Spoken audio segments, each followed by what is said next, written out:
There is a place in the American Southwest where the earth has been split open so completely, so violently, and over such an incomprehensible span of time that standing at its rim feels less like looking at a landscape and more like staring into a question the planet has been asking since before anything alive existed to hear it. The walls of the Grand Canyon drop more than a mile straight down. The rock layers exposed in those walls span nearly 2 billion years of geological time. The Colorado River at the bottom looks, from the rim, like a thin green thread, though it runs wider than a city street and deeper than a house is tall. Most people who visit the Grand Canyon see it for the first time and go quiet, not because there is nothing to say, but because the usual words do not fit. Big does not cover it. Ancient does not cover it. The canyon is a category of its own, and beneath it, running through it, carved into its walls by water and time and by human hands that left no formal record, there are spaces that have not been mapped. There are chambers that were sealed and left. There are passages that were entered once, reported, and then never officially entered again. There are systems of caverns beneath the canyon floor so extensive that hydrologists have traced dye poured into sinkholes on the Kaibab Plateau and watched it emerge.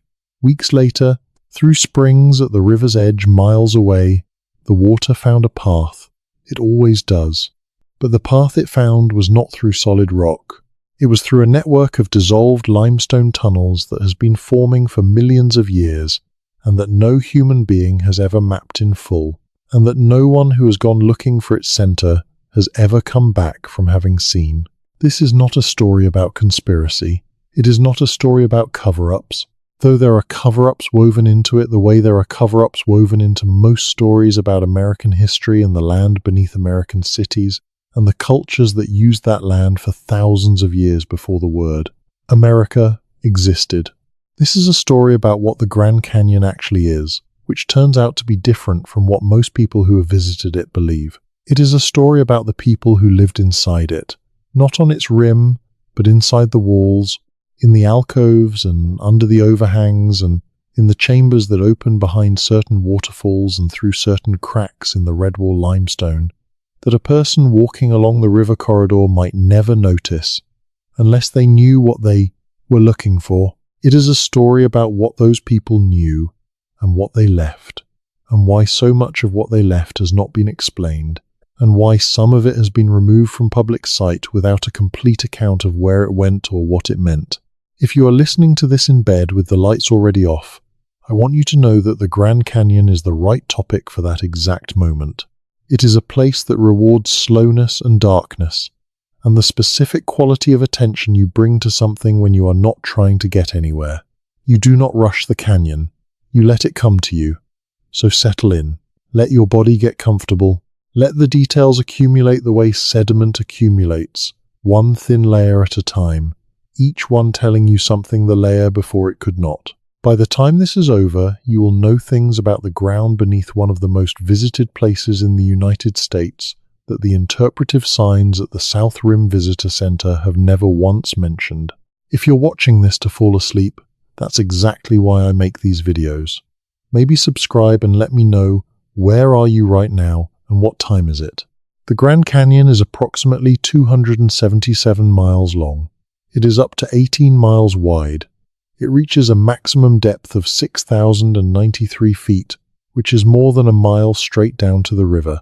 Those are the numbers that appear on plaques and in textbooks and on the orientation maps given to visitors at the entrance gate.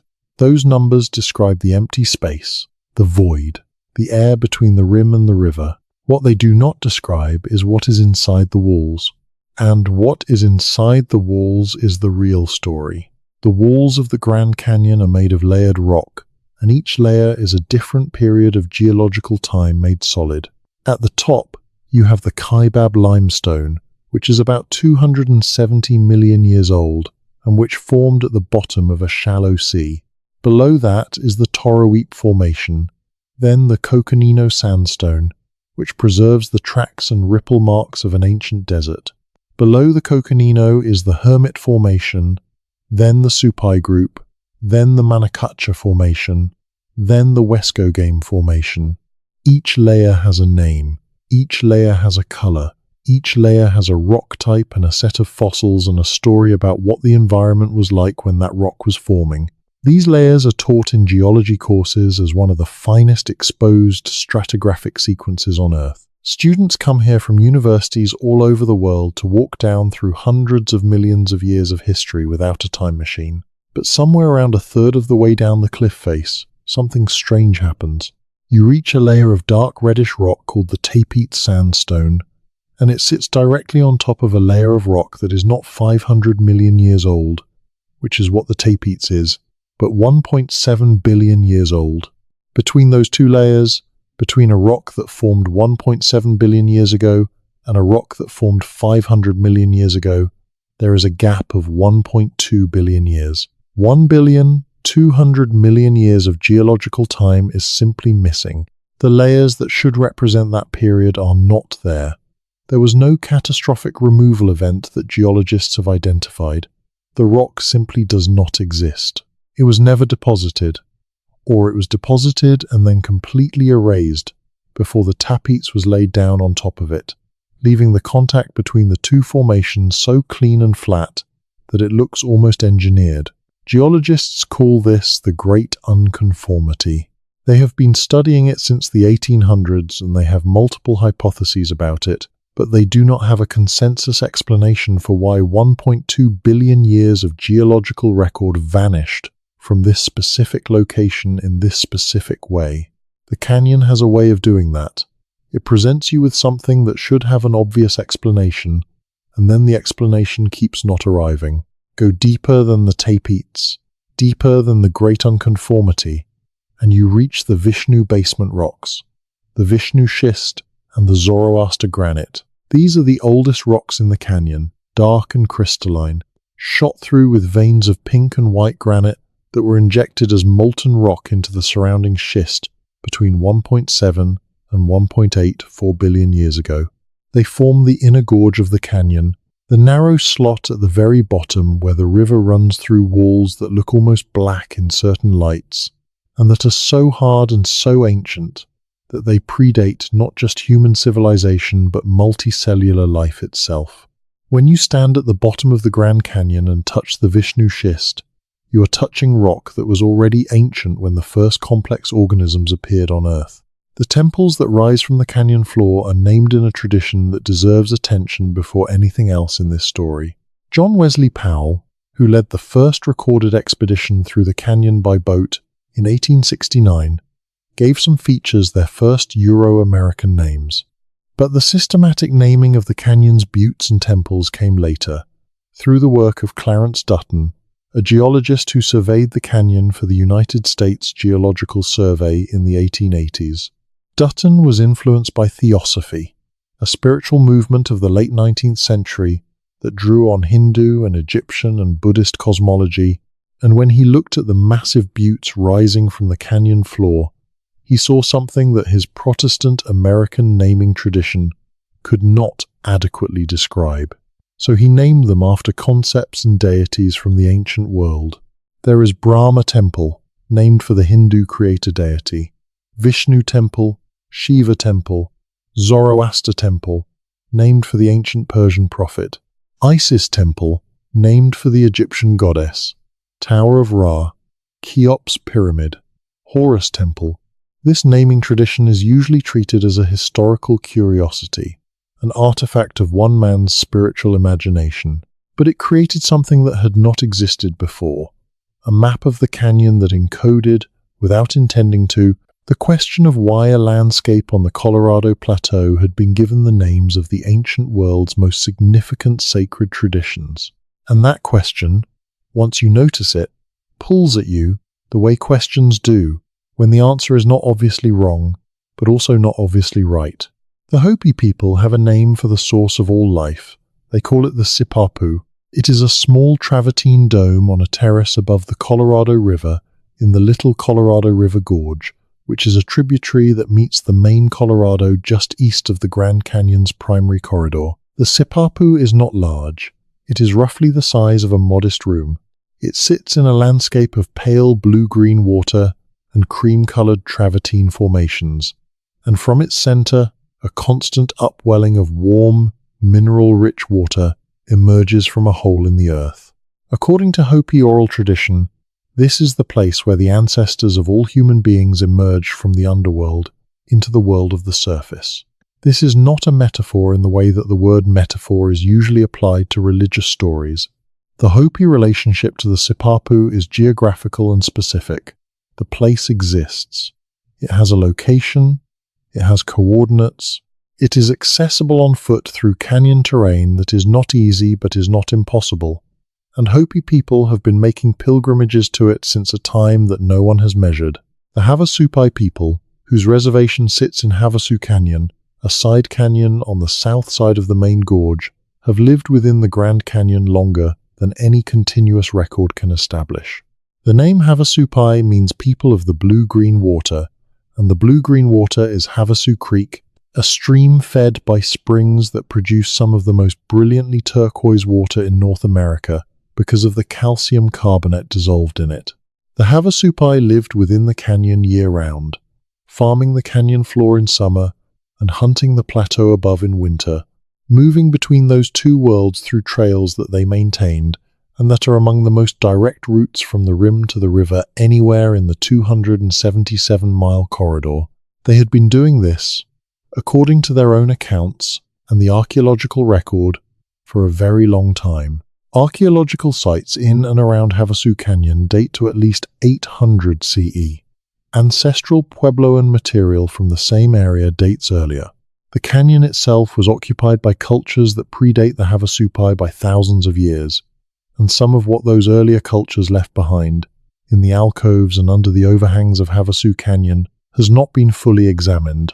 In 1975, the federal government expanded the boundaries of the Havasupai Reservation after a decades-long legal and political fight.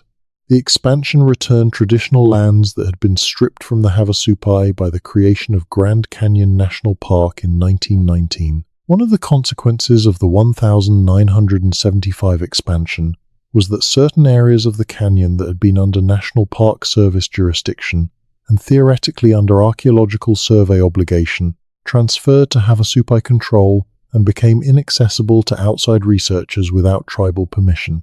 That is not a conspiracy. That is a legal right.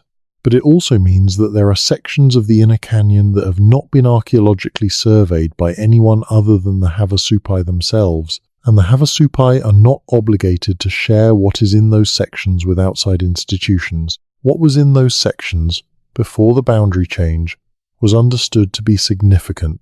Survey records from the 1960s and early 1970s before the boundary change reference structures and painted surfaces in certain alcoves that were described as incompletely documented due to access limitations. After the boundary change, those records became references to locations that no subsequent survey addressed. The academic literature on Grand Canyon archaeology has a specific quality in those years. It describes things and then goes quiet about them. The descriptions are often enough to indicate that what was there was unusual. The silence that follows is professional and complete. The story that most people know, if they know any story at all about mysterious things in the Grand Canyon, is the story from the Arizona Gazette, published on the 5th of April 1909. The article described, in considerable detail, the discovery of a vast underground chamber system in the Grand Canyon by two men. G.E. Kincaid, described as a scout for the Smithsonian Institution, and S.A. Jordan, described as a professor. The article described a cave entrance in the wall of the canyon approximately 1,480 feet above the river, accessible only by a long and difficult climb. Inside, according to the article, the explorers found a main corridor running back into the cliff face for nearly a mile, with rooms opening off on either side at regular intervals. The rooms contained mummified bodies, copper weapons, hieroglyphic inscriptions, and artifacts that the article suggested bore resemblance to Egyptian material. There were statues, there were urns, there was a granary, there was what the article described as a crypt containing a large idol. The Smithsonian Institution, when asked, has consistently stated that no G.E. Kincaid and no S.A. Jordan appear in its employment records.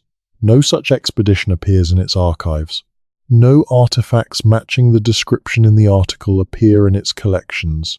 The standard conclusion drawn from this, by the time the internet turned the story into a persistent piece of alternative history, was that the 1909 article was a hoax.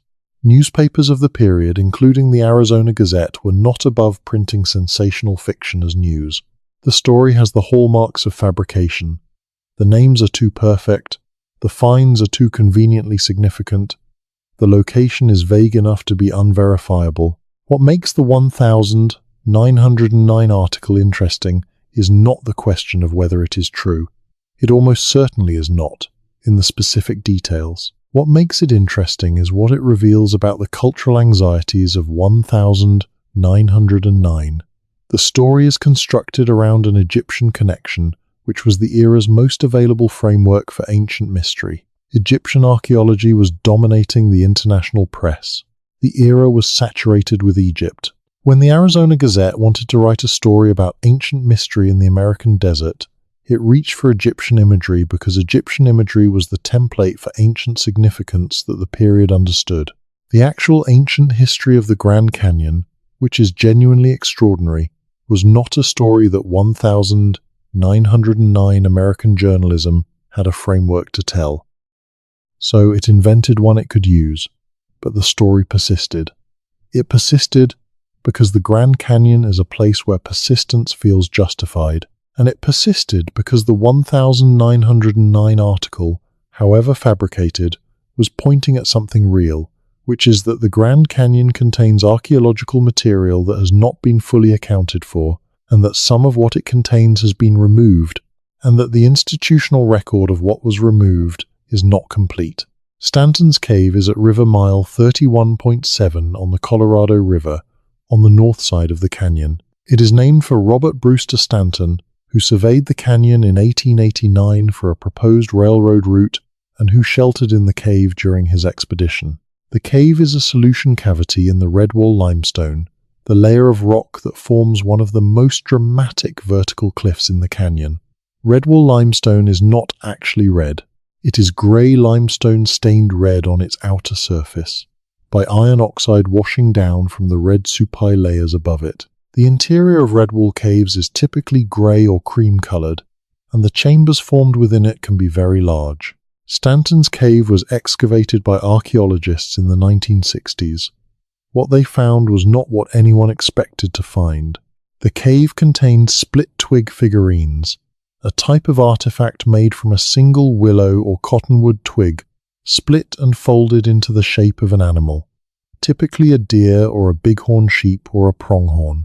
Split-twig figurines have been found at multiple sites in the Grand Canyon, and they are among the most distinctive and least explained artifact traditions in North American archaeology. They are made with a precision and a patience that suggests they were not casual objects. They required skill. They have been found in contexts suggesting they were placed deliberately, sometimes impaled with small sticks in a way that may represent hunting magic. They have been radiocarbon dated, and the dates cluster around 4,000 years before present, making them among the oldest intentional artistic objects known from the canyon. Stanton's Cave also contained the bones of extinct Pleistocene animals, condors, horses, and a species of extinct pronghorn. The animal bones were much older than the split-twig figurines. The cave had been used as a natural trap or a natural shelter by Pleistocene megafauna long before any human being made a twig figurine and left it in the dark. The cave thus contained two separate periods of record, an Ice Age period and a Desert Archaic period, layered in the same space, separated by several thousand years of abandonment. The National Park Service subsequently gated Stanton's Cave to protect the Townsend's big-eared bats that roost in it during winter. The gate protects the bats from human disturbance during the critical hibernation period. The cave is accessible with a research permit. It is not accessible to general visitors. The split-twig figurines recovered from it are in museum collections, some of them at the Museum of Northern Arizona in Flagstaff. What the cave contained before the 1960s excavation and what the 1960s excavation did not fully catalogue is not something the published literature addresses in detail. The excavation report is available. The excavation report does not claim completeness. Rampart Cave is at River Mile 273, near the western end of the canyon. It is one of the most scientifically significant caves in the Grand Canyon, and it is one of the most damaged. The cave contained a deposit of Shasta ground sloth dung, ancient, desiccated, preserved by the dry heat of the inner canyon, that represented a continuous record of plant consumption going back approximately 40,000 years. Ground sloths, which were large herbivores that went extinct at the end of the Pleistocene, ate plants. The plants they ate were preserved, largely intact, in their dung. Pack rat middens in the cave added additional plant record. Rampart Cave was, when fully intact, a 40,000-year continuous archive of what was growing in the western Grand Canyon region through the last ice age and into the Holocene. In 1976, Rampart Cave caught fire. The dung deposit, which had been accumulating and drying for 40 millennia, burned. The fire consumed an estimated 80% of the deposit. The cause of the fire has been described in different ways in different sources. The Park Service concluded it was set intentionally by a person or persons unknown. The fire destroyed a scientific resource of incalculable value. The pack rat midden record was partially preserved. The ground sloth dung record, in its overwhelming majority, was gone. Rampart Cave before the fire had yielded, in addition to the dung and the plant record, evidence of human presence. Hearth material. Artifacts. The dates for that human presence placed it in the terminal Pleistocene, which is the period just before and during the extinction of the megafauna. The implication, which the literature handles carefully, is that human beings and Shasta ground sloths were present in the western Grand Canyon at the same time.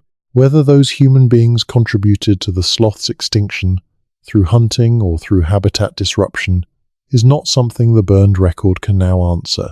The cave system that connects the surface of the Kaibab Plateau to the springs along the Colorado River is one of the least publicized facts about the Grand Canyon. It is not a secret in any conspiratorial sense. Hydrologists know about it. The park has records of it. There have been studies. But it is also not something that appears in the standard public interpretation of the canyon, and most visitors who stand at the south rim looking down into the abyss have no idea that the ground beneath their feet is riddled with dissolved passages that connect the surface to the river through routes that water has been carving for millions of years. The evidence for this system comes from tracer studies. Starting in the 1960s and continuing into the 1980s and beyond, researchers poured fluorescent dye into sinkholes on the Kaibab Plateau and then monitored springs along the Colorado River corridor for the dye's appearance. The dye appeared. It appeared at multiple springs, on both the north and south sides of the canyon, sometimes after weeks and sometimes after months. The travel times suggested that the water was not flowing through simple fractures but through enlarged passages, dissolved by acidic groundwater over geological timescales that allowed substantial flow to move from the plateau surface down to the river level.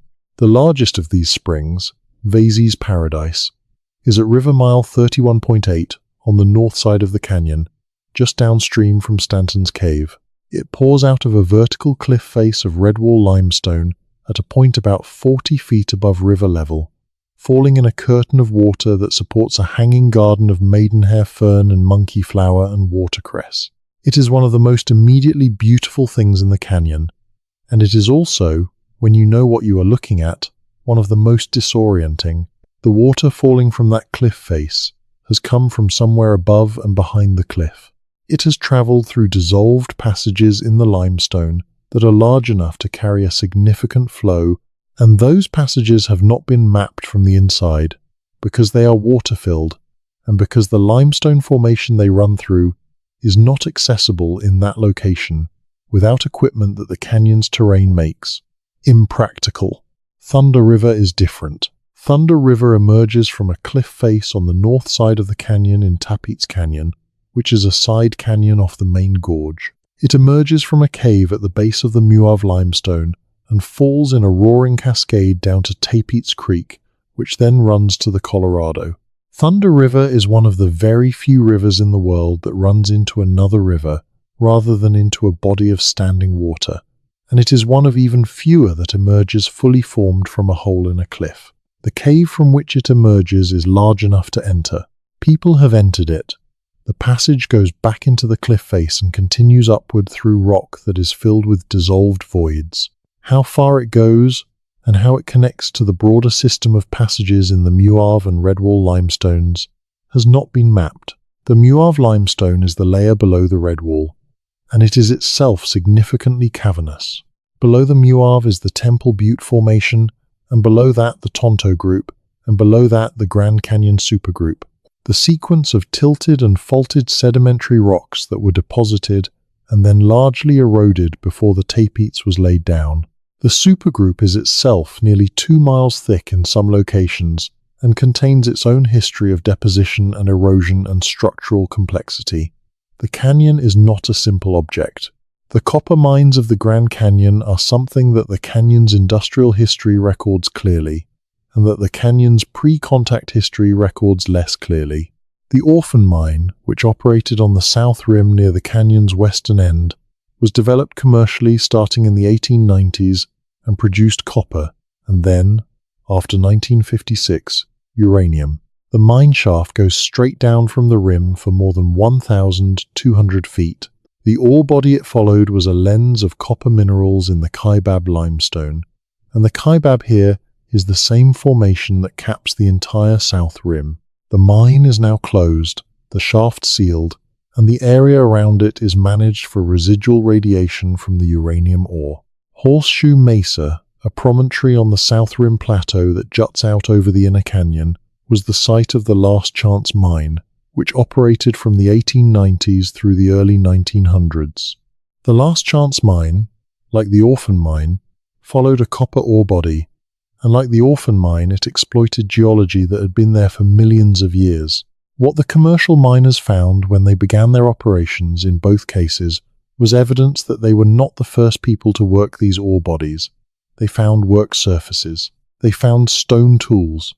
They found, in some cases, excavated areas that predated their operations by periods they could not estimate.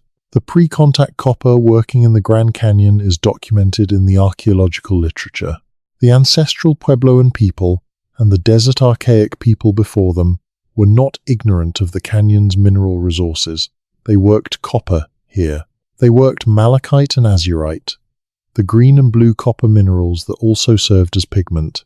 The depth of that pre-contact extraction has not been fully measured because the subsequent commercial mining operations disturbed or destroyed much of the evidence.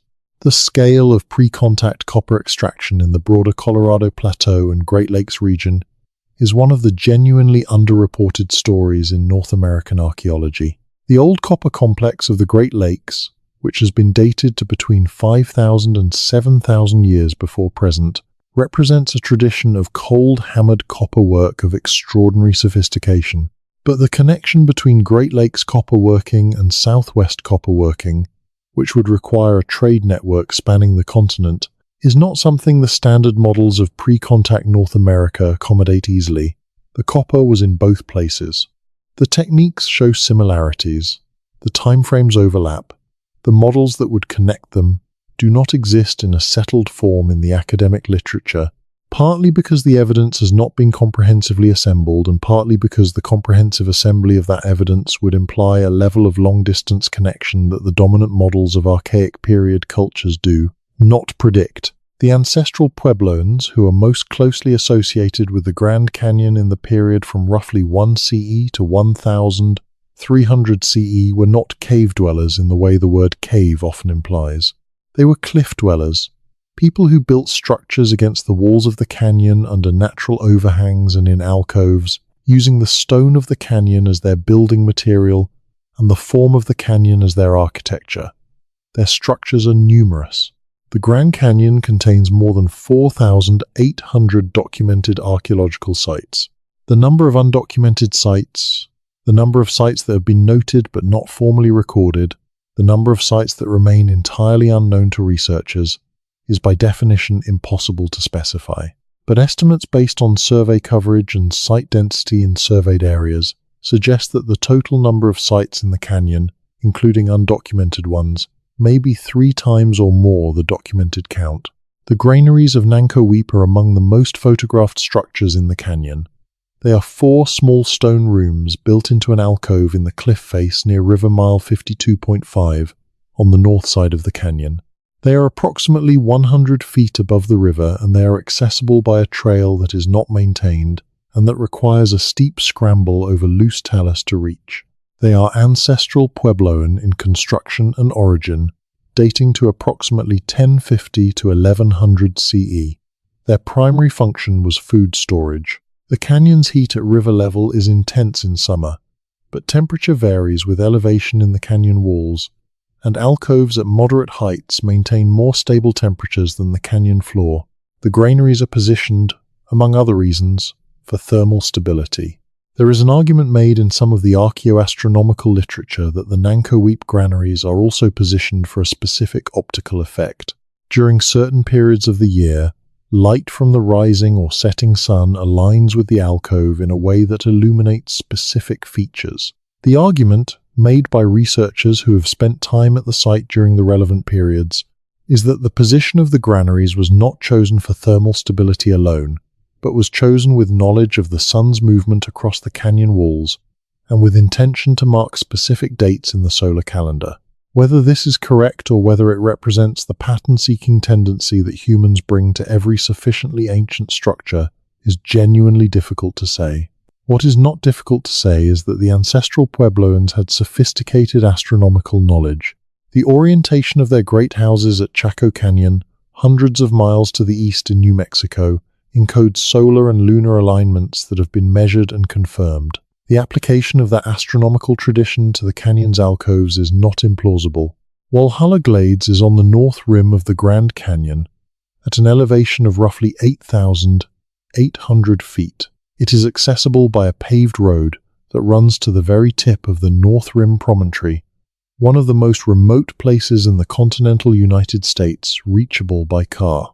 Walhalla Glades does not look like a place where intensive agriculture took place. It looks like a high-elevation forest meadow, but beneath the meadow surface, and exposed where erosion has cut through the soil, is a sequence of occupation debris that represents one of the most surprisingly dense residential communities in the canyon system.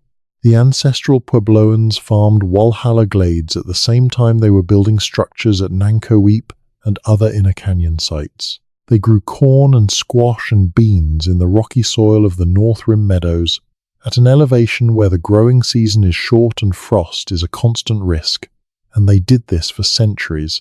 The logic of the operation was vertical integration of the canyon ecosystem. The inner canyon provided river access and the specific plants and animals of the low-elevation desert.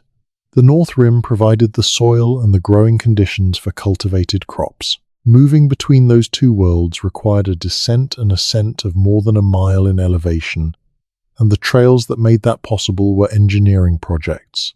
The Kaibab Trail, which today is the primary maintained trail from the North Rim to the river, follows a route that was established long before the National Park Service built the formal trail. The route it follows is the route that the canyon's pre-contact inhabitants found to be the most efficient. It uses a break in the Redwall limestone, which is otherwise a vertical cliff face that presents an impassable barrier to anything not equipped to climb rock faces. The Redwall break at the Kaibab Trail location is not the only one. There are others, in other parts of the canyon. Each break is the location of a pre-contact trail. Each trail represents not an accidental discovery, but an intentional survey of the canyon's terrain and an engineering decision about how to manage the route's most difficult sections. The Salt Trail is one of the canyon's ancient routes that has been documented but not extensively studied. Salt was a critical resource for pre-contact Southwest cultures. It preserved food, it was used in ceremony, it was traded across long distances. The primary source of salt in the Colorado Plateau region was the salt deposits exposed along the Little Colorado River near its confluence with the Colorado, in the area just downstream of the Sipapu. The Hopi Salt Trail descends into the canyon from the south rim, crosses the inner canyon, and reaches the salt deposits near the Little Colorado confluence. It is one of the oldest continuously used routes in the canyon. Hopi men made the salt pilgrimage into the canyon as part of a ceremonial obligation that is still maintained, and the trail they use is the trail that was used for generations before them, going back to a time whose beginning is not recorded in any document that outside researchers have been permitted to consult. The Hopi clan migration tablets are physical objects. They exist. They are held in Hopi communities and they are not displayed to outsiders. They record, according to Hopi description, the migrations of the Hopi clans through the landscape of the Colorado Plateau over a period of generations, and they encode geographical information about the routes those clans traveled, the places they stopped, and the features of the landscape they used as orientation points. The Colorado River and the Grand Canyon appear in the migration accounts of multiple clans. The canyon was not an obstacle to the ancestors of the Hopi. It was a corridor. It was a resource zone. It was a sacred place with specific named features and specific obligations attached to each of them. The tablets that encode this information are not available for analysis by outside researchers. Whether they contain information about the canyon that would change the archaeological understanding of its occupation history is something that can only be speculated about. The Cardenas basalt is a layer of volcanic rock near the base of the Grand Canyon supergroup, the sequence of tilted sedimentary and volcanic rocks that sit below the Great Unconformity and above the ancient Vishnu schist. The Cardenas basalt formed from lava flows that poured out onto the surface of the supergroup's landscape approximately 740 to 770 million years ago. When geologists measured the magnetic orientation of iron minerals in the Cardenas basalt, they found something that took some careful analysis to understand. The magnetic minerals were aligned with the Earth's magnetic field at the time of the lava's cooling, but the field direction they recorded is not the same as the Earth's current magnetic field direction, and it is not the same as any field direction in the standard geomagnetic polarity timescale going back several hundred million years. The Cardenas basalt records a period of the Earth's magnetic history that is not well represented in other rock sequences, because most rock that old has been too heavily altered or deformed to preserve the original magnetic signal. The Cardenas basalt, because it is buried under subsequent formations, and because the Grand Canyon has preserved it, in an unusually intact state, holds a record of the Earth's magnetic field at a time that is otherwise almost inaccessible to researchers. This is not mysterious in a suspicious sense. It is mysterious in the sense that the Earth's deep history is genuinely not well understood, and the Grand Canyon provides windows into that history that do not exist elsewhere. The significance of the Cardenas basalt's magnetic record is that it contributes to the reconstruction of what the Earth's magnetic field was doing nearly 800 million years ago, which is relevant to the reconstruction of ancient climates, ancient ocean circulation patterns, and the sequence of continental positions before Pangaea. None of that connects to human history in a direct way, but it illustrates the principle that the Grand Canyon is a place where the Earth has preserved things that would not have been preserved anywhere else, and where the things preserved often turn out to be more complicated and more significant than initial study suggested. The kaibab squirrel is an animal that lives only on the Kaibab Plateau, the landmass that forms the north rim of the Grand Canyon. It is a tree squirrel, Sciurus kaibabensis, and it is physically distinct from its closest relative, the Abbott squirrel, which lives on the south rim and throughout the broader Colorado Plateau. The two squirrels are separated by the Grand Canyon, which neither can cross because the habitat of the inner canyon is incompatible with their biology. They are separated from each other by approximately 10 miles of horizontal distance and more than a mile of vertical descent and ascent. They are the same species recently enough that they can still interbreed if placed together in captivity, but they have been isolated long enough that they have developed distinct morphology. The kaibab squirrel's tail is entirely white. The Abbott squirrel's tail is grey or partly white depending on the population. The difference is not enormous, but it is consistent and measurable. The significance of the kaibab squirrel to the canyon's history is what it implies about the duration of the canyon's topographic isolation. The squirrel populations separated when the canyon became deep enough and wide enough to prevent them from crossing. Estimates of how long that separation has been in place, based on the degree of morphological divergence, are typically given in the range of 10,000 to 13,000 years, corresponding to the end of the last ice age and the period when the Colorado River established something close to its current course and depth. This is a biological clock for the canyon's current form. The canyon as we know it, deep enough to separate squirrel populations, is roughly 10,000 to 13,000 years old in its current configuration. Before that, it was shallower, and the barrier it presented was less complete. That chronology matters for the human history of the canyon. It means that the people who first entered the Grand Canyon region were entering a landscape that was still changing in significant ways. The river was not yet running at its current depth. The canyon walls were not yet as high above the river as they are today. The rim was not as separate from the river corridor as it is now. The vertical integration of the canyon ecosystem that the ancestral Puebloans practiced, moving between rim and river with seasonal regularity, was something that became possible and then became increasingly demanding as the canyon deepened and the trails required to connect the rim to the river became longer and steeper.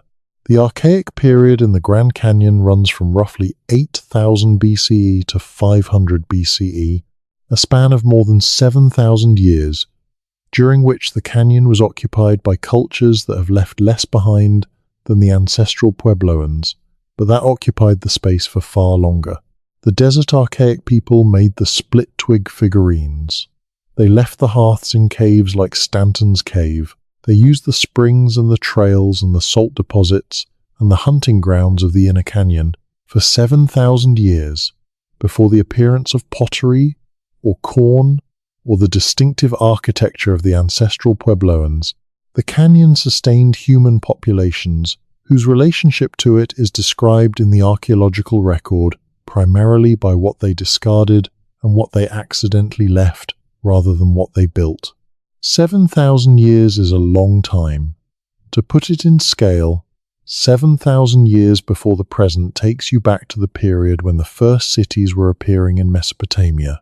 The desert Archaic occupation of the Grand Canyon is as long as the entire span of recorded human civilization, and it predates recorded human civilization by several thousand years. What those people knew about the canyon accumulated over 7 millennia of intimate familiarity with every water source, every seasonal resource, every passage through the cliff faces, and every cave in the Redwall limestone is not recoverable from the split-twig figurines and the hearth ash they left behind.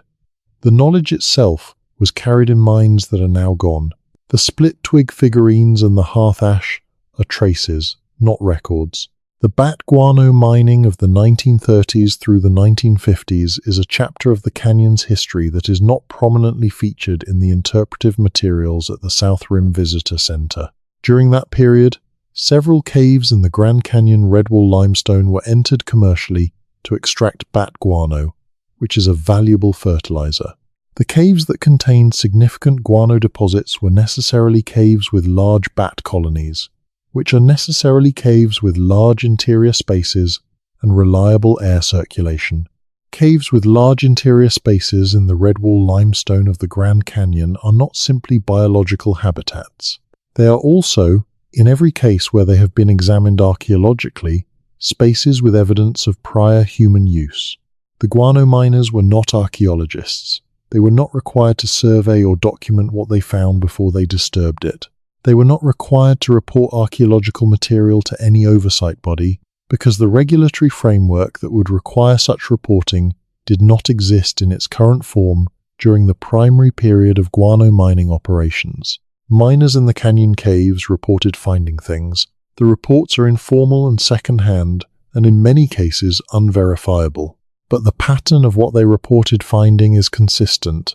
Painted surfaces on cave walls, accumulated debris that included stone tools, human skeletal material in some cases, and, in at least 2 reported instances, objects that the miners could not identify and that they removed or left behind without reporting, or described to other people who subsequently described them to researchers who wrote the descriptions down without conducting follow-up investigations. The specific caves that were commercially mined are known. The Redwall Cavern is not among them. Redwall Cavern, at River Mile 33, is the largest single open chamber accessible from the Colorado River corridor. Powell estimated in 1869 that it could hold 50,000 people seated on its sand floor, which is an exaggeration, but it is a large chamber. It is accessible by river through an opening in the cliff face that is visible from the water. Rafting expeditions stop there. It is a place that most river runners through the canyon visit. Its floor is sand. Its ceiling is redwall limestone. Its walls show no modification, no construction, no painting. It is a natural space that bears no evidence of significant human occupation, but the caves adjacent to it, the smaller openings in the red wall that are not accessible from the river level, some of which require climbing and some of which require equipment to enter, are a different matter. The systematic survey of redwall limestone caves in the Grand Canyon has not been completed. It was not completed before the National Park Service assumed management of the canyon. It has not been completed since. The caves that have been surveyed are the caves that were accessible during the survey periods that have been funded and conducted. The caves that were not accessible during those periods have not been surveyed. The canyon is 277 miles long. The redwall limestone is exposed continuously along most of that length. The number of solution cavities in that formation, the number of openings and rooms and passages dissolved out by acidic groundwater over millions of years, is not a number that anyone has established. The airspace restriction over the Grand Canyon is something that commercial airline pilots are aware of, and that most visitors to the canyon are not. The Grand Canyon has one of the most restrictive airspace management regimes of any national park in the country, a consequence of the collision of two commercial aircraft over the canyon in 1956, which killed 128 people, and which prompted a reorganization of American airspace management that eventually led to the creation of the FAA. The current airspace restrictions are more specifically about noise management than about safety, and they are designed to protect the natural soundscape of the inner canyon from the continuous roar of low-flying aircraft that existed before the restrictions were implemented. The restrictions are real and they are enforced. What the restrictions have also done, incidentally, is to limit the kind of low-altitude aerial survey that would allow researchers to identify archaeological sites from the air throughout the canyon corridor. Aerial survey of archaeological sites is a standard technique. LiDAR, which uses laser pulses from an aircraft to map surface topography in detail, has transformed the identification of archaeological features in landscapes around the world. In the Maya lowlands, LiDAR revealed an entire urban landscape of platforms and causeways and reservoirs beneath the forest canopy, a landscape that ground survey had not and could not have identified. In the American Southwest, LiDAR has been used at specific sites and in specific project areas. In the Grand Canyon, comprehensive LiDAR survey of the inner canyon has not been conducted due to a combination of the airspace restrictions, the terrain complexity, and the prioritization of research funding. What LiDAR would show in the Grand Canyon inner canyon is not something anyone can predict because the survey has not been done. What it has shown in comparable terrain elsewhere suggests that the features visible from the ground, the features that have been recorded in the 4,800 plus documented archaeological sites, represent a fraction of what the total site record would contain. Surface survey in canyon terrain is limited by access. An observer on foot can only see what is visible from the location where they are standing. The alcoves that face away from traveled routes are not seen by observers on those routes. The ledges that are above the practical scrambling limit of survey teams on standard survey schedules are not reached. The caves that require equipment to enter are not entered during standard survey. The cliff faces that are vertical and offer no purchase are not examined from above or below with the detail that remote sensing could provide. John Wesley Powell ran the Colorado River through the Grand Canyon for the first time in 1869, leading a party of 9 men in 4 wooden boats. The expedition was the first recorded journey through the canyon by river, and Powell's account of it, published in 1875, is one of the foundational documents of American exploration literature. Powell was a geologist by training and a gifted observer, and his descriptions of the canyon are still accurate in their essentials more than 150 years later. But Powell was also running for his life in some stretches of the river, managing boats and supplies, and a crew through conditions that killed boats and nearly killed men, and his opportunities for systematic observation of the canyon walls were limited by the demands of the river. What Powell noticed, when he had time to notice, was that the canyon walls above the river showed abundant evidence of prior human occupation. He described buildings under overhangs. He described trails. He described the granaries at Nankoweap, which he called a storage chamber, noting their positions in the cliff face above the river. He described the sense, which he could not shake, that the canyon through which he was passing had been not a wilderness but a home. That observation, made by a trained scientific observer in 1869, has been confirmed by every subsequent survey. The Grand Canyon was not wilderness in the sense that the term is usually applied to places that have never been significantly inhabited. It was a home. It was a managed landscape. It was a place where human beings had lived and worked and built and traveled and known things that are not in any written record. Separation Canyon is near the western end of the Grand Canyon, at approximately river mile 239. It is where 3 members of Powell's 1,869 expedition, Oromel Howland, Seneca Howland, and William Dunn, chose to leave the river rather than continue through what they believed would be impassable rapids. They climbed out of the canyon through Separation Canyon and were never seen again. The official account, accepted for most of the subsequent century, was that they were killed by Shivwits Paiutes, who mistook them for miners who had recently assaulted a Paiute woman. A competing account, developed by researchers in the latter part of the 20th century, suggested that they may have been killed by Mormon settlers who had reason to want Powell's expedition to fail, or who mistook them for enemies in the confused aftermath of the Mountain Meadows massacre of 1857. The truth of what happened to the Howland brothers and Dunn has never been established. What connects their story to the larger story of the canyon's undocumented history is simpler than any conspiracy. They climbed through terrain that no one in Powell's party had climbed before. They went where no one in the expedition had been. What they saw in Separation Canyon, in its side passages and alcoves and the terrain above the inner gorge, is not recorded because they did not survive to record it. Their experience of the canyon, whatever it was, is gone. Lee's Ferry is the only natural crossing of the Colorado River for approximately 700 miles. It sits at the upstream end of the Grand Canyon, at the point where the Paria River enters the Colorado from the north and where the Marble Canyon Gorge begins. For most of the river's length through the canyon and through the canyons above it, the walls are vertical and the river runs through space where crossing is not possible. Lee's Ferry is the exception. At Lee's Ferry, the walls open enough and the terrain is accessible enough that a crossing can be made. Before the construction of Glen Canyon Dam in 1966, which created Lake Powell and fundamentally altered the hydrology of the river system, the annual spring floods of the Colorado covered the crossing at Lee's Ferry and made it impassable for weeks or months each year. The rest of the year, it was the crossing, the only one for 700 miles in either direction. That concentration of crossing traffic at a single point for an unknown number of millennia means that Lee's Ferry was not incidentally significant in the pre-contact landscape. It was a node.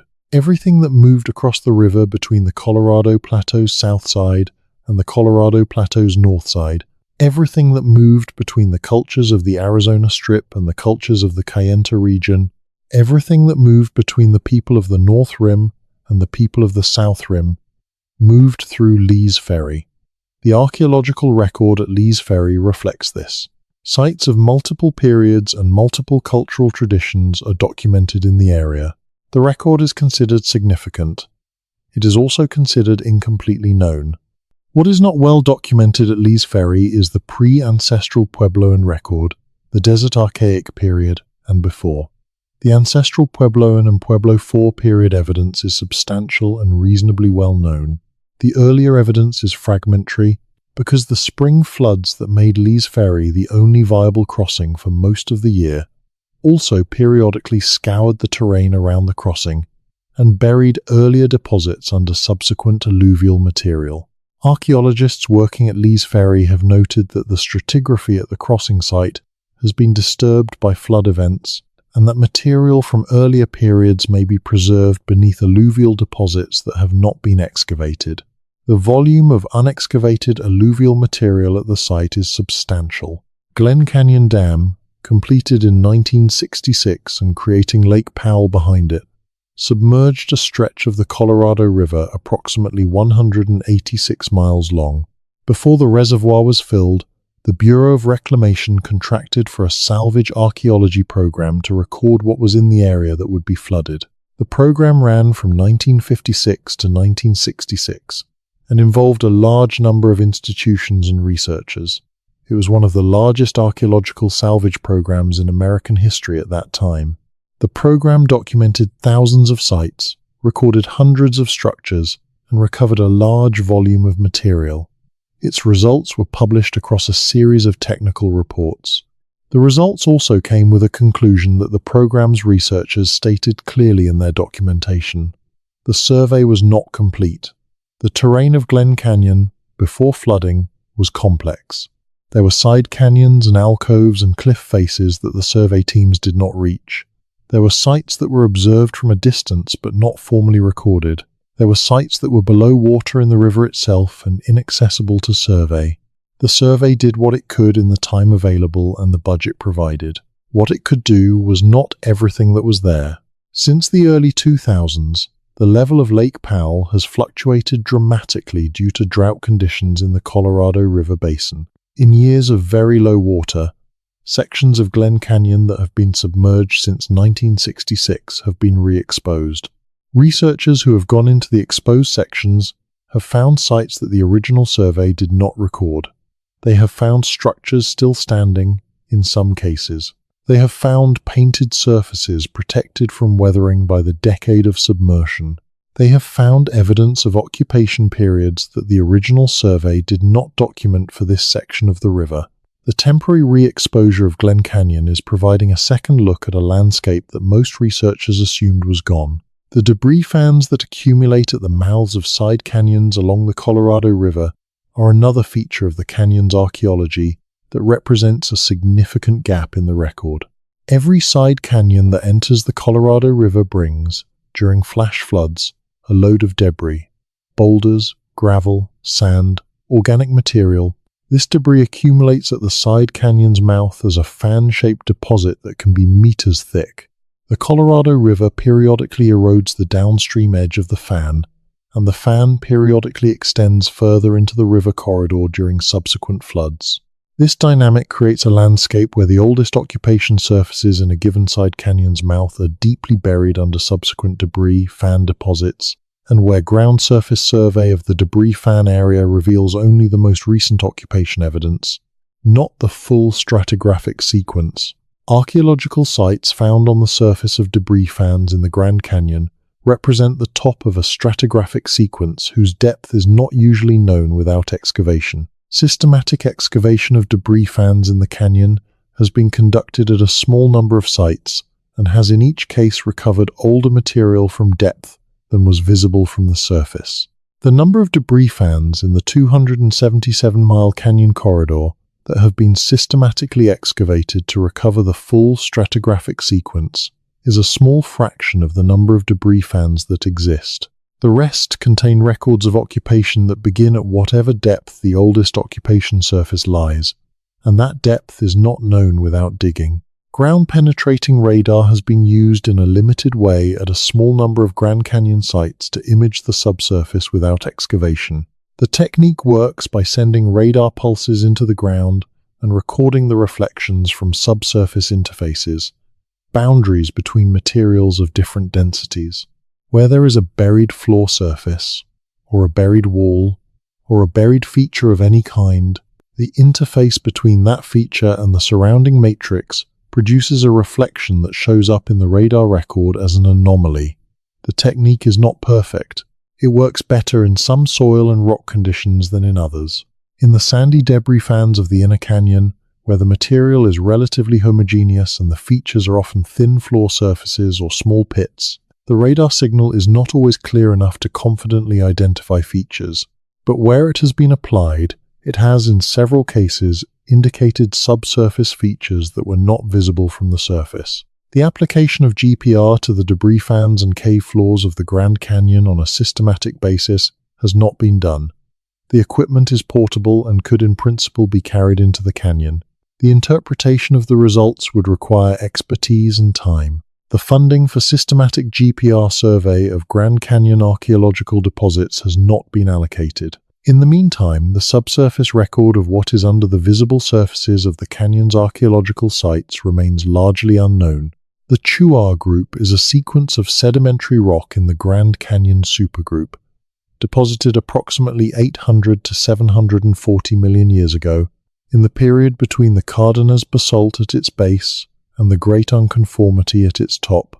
The Chuar Group contains microfossils, some of the oldest complex microfossils known from anywhere in the world. These are not the fossils of animals. They are the fossils of single-celled organisms with complex cellular structures, and they are preserved in the Chuar Shale with a fidelity that has allowed researchers to identify their cellular anatomy and to make inferences about the evolution of complex life in the period just before the Cambrian explosion. The Chuar Group is not mysterious in a way that suggests anything about human activity. It is mysterious in the way that all windows into the deep history of life are mysterious. It shows you something about where life comes from that has no parallel in any narrative tradition, because narrative traditions did not exist when the Chuar microfossils were alive. But the Chuar Group has one feature that connects it to the larger pattern of things the Grand Canyon preserves in ways that nothing else does. The Chuar Group contains evidence of an ancient world that existed and was complex, and was then largely erased.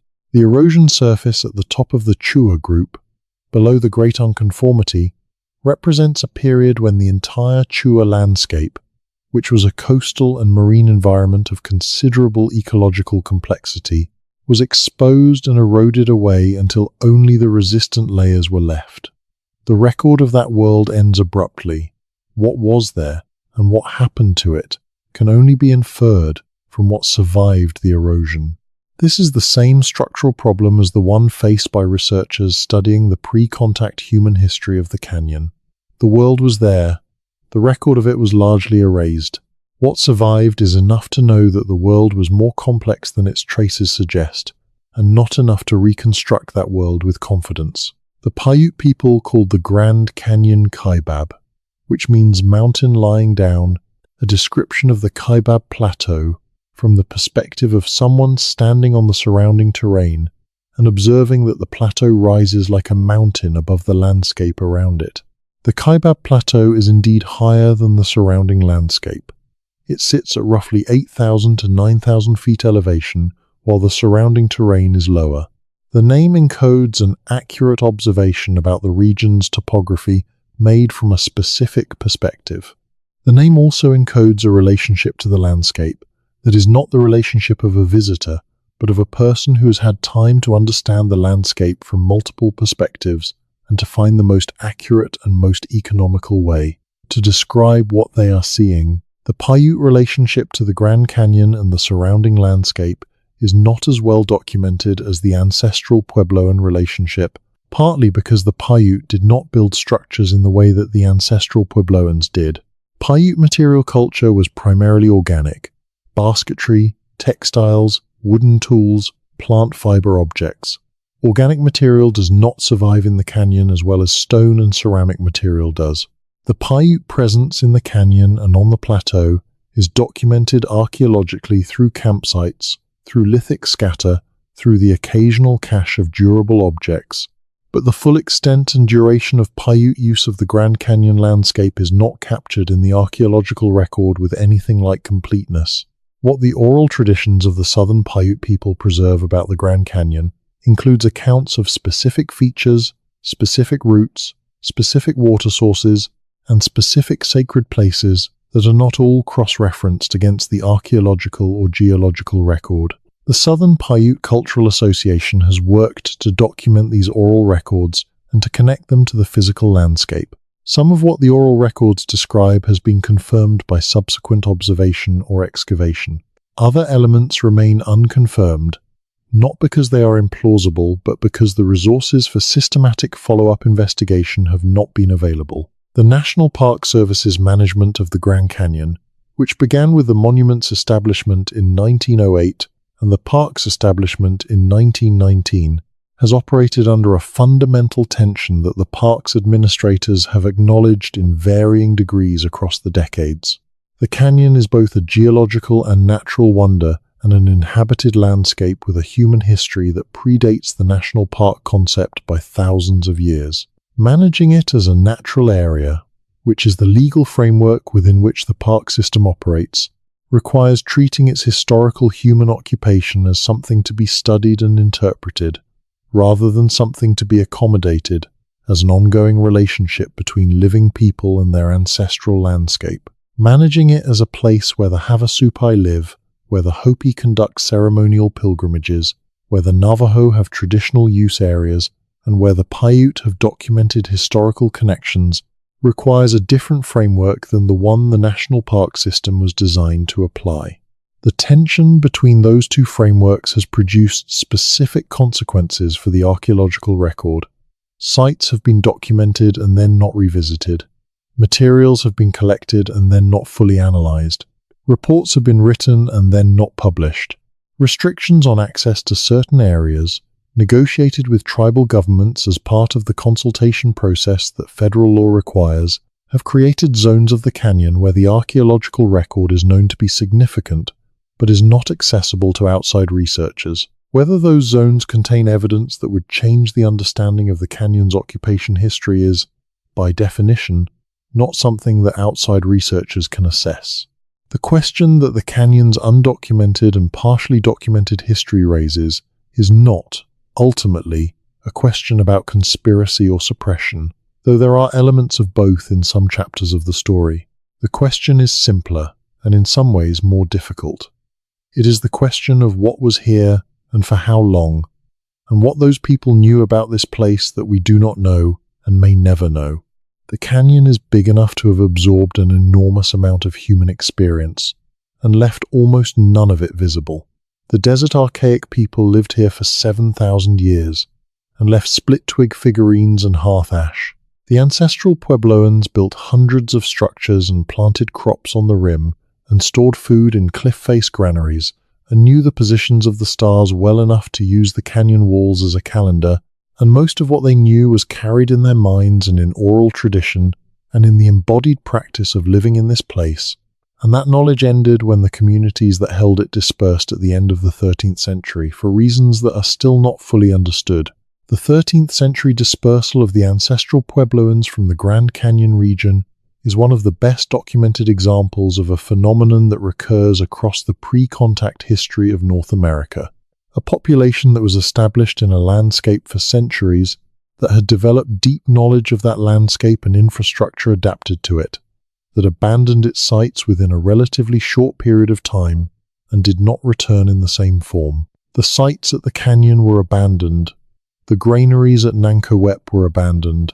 The farming community at Walhalla Glades was abandoned. The cliff dwellings in Havasu Canyon were abandoned. The people who had built and used all of these places left. The reasons for the 13th century dispersal are multiple and interacting. Drought conditions documented in tree ring records, social disruption associated with resource competition, possible conflict, and the broader reorganization of Pueblo society that produced the historical Pueblo communities of the Rio Grande Valley and the Hopi and Zuni traditions. The dispersal was not a disappearance. It was a relocation. The descendants of the people who farmed Walhalla Glades and stored grain at Nankowep are, by the cultural and genealogical reckoning of the Hopi people, the Hopi themselves. The canyon was not abandoned by its people. The people moved, and their relationship to the canyon became ceremonial and long-distance rather than residential, but the relationship did not end. The vanadium and uranium mining that occurred in the Grand Canyon during and after World War II is a chapter of the canyon's history that intersects with archaeology in ways that the mining records do not document.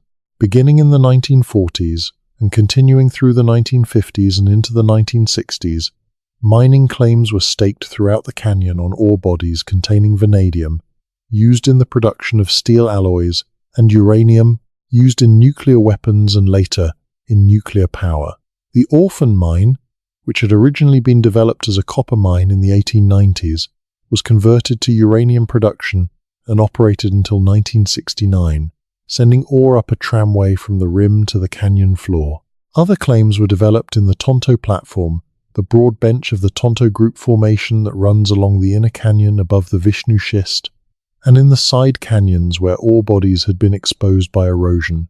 The miners who worked these claims went into terrain that was not easily accessible and that had not been systematically surveyed archaeologically before their operations began. The regulatory framework that would have required archaeological survey before disturbing the ground did not exist in its current form during the primary period of mining operations. Miners reported findings informally. The reports are in some cases preserved in letters and in oral accounts passed down within mining families. The pattern of what was reported is, again, consistent with the pattern of what was reported by the guano miners. Painted surfaces, stone tools, accumulated debris in sheltered locations, and in some cases objects that the miners identified as unusual and that they removed or left without reporting to any official body. The uranium ore itself, in some canyon locations, was found in ancient kiva-like structures, depressions in the rock that had been worked by pre-contact people mining the ore for pigment. Malachite and azurite, the green and blue copper carbonate minerals, were prized pigments in the pre-contact Southwest. Carnotite and other uranium-bearing minerals occur in similar geological contexts in some canyon areas, and there is documented evidence of pre-contact interest in yellow pigment minerals that occur in the same ore bodies as uranium. The extent to which pre-contact mining of these areas preceded the 20th century industrial operations, and what evidence of that pre-contact activity was destroyed by the industrial operations, is not established. The Phantom Ranch area, at the bottom of the Bright Angel Trail at River Mile 87.8, is the only developed facility in the bottom of the Grand Canyon. It was designed by Mary Coulter and built in the 1920s by the Fred Harvey Company. Before the Phantom Ranch construction, the area had been used as a camping spot during the earlier tourism development of the canyon.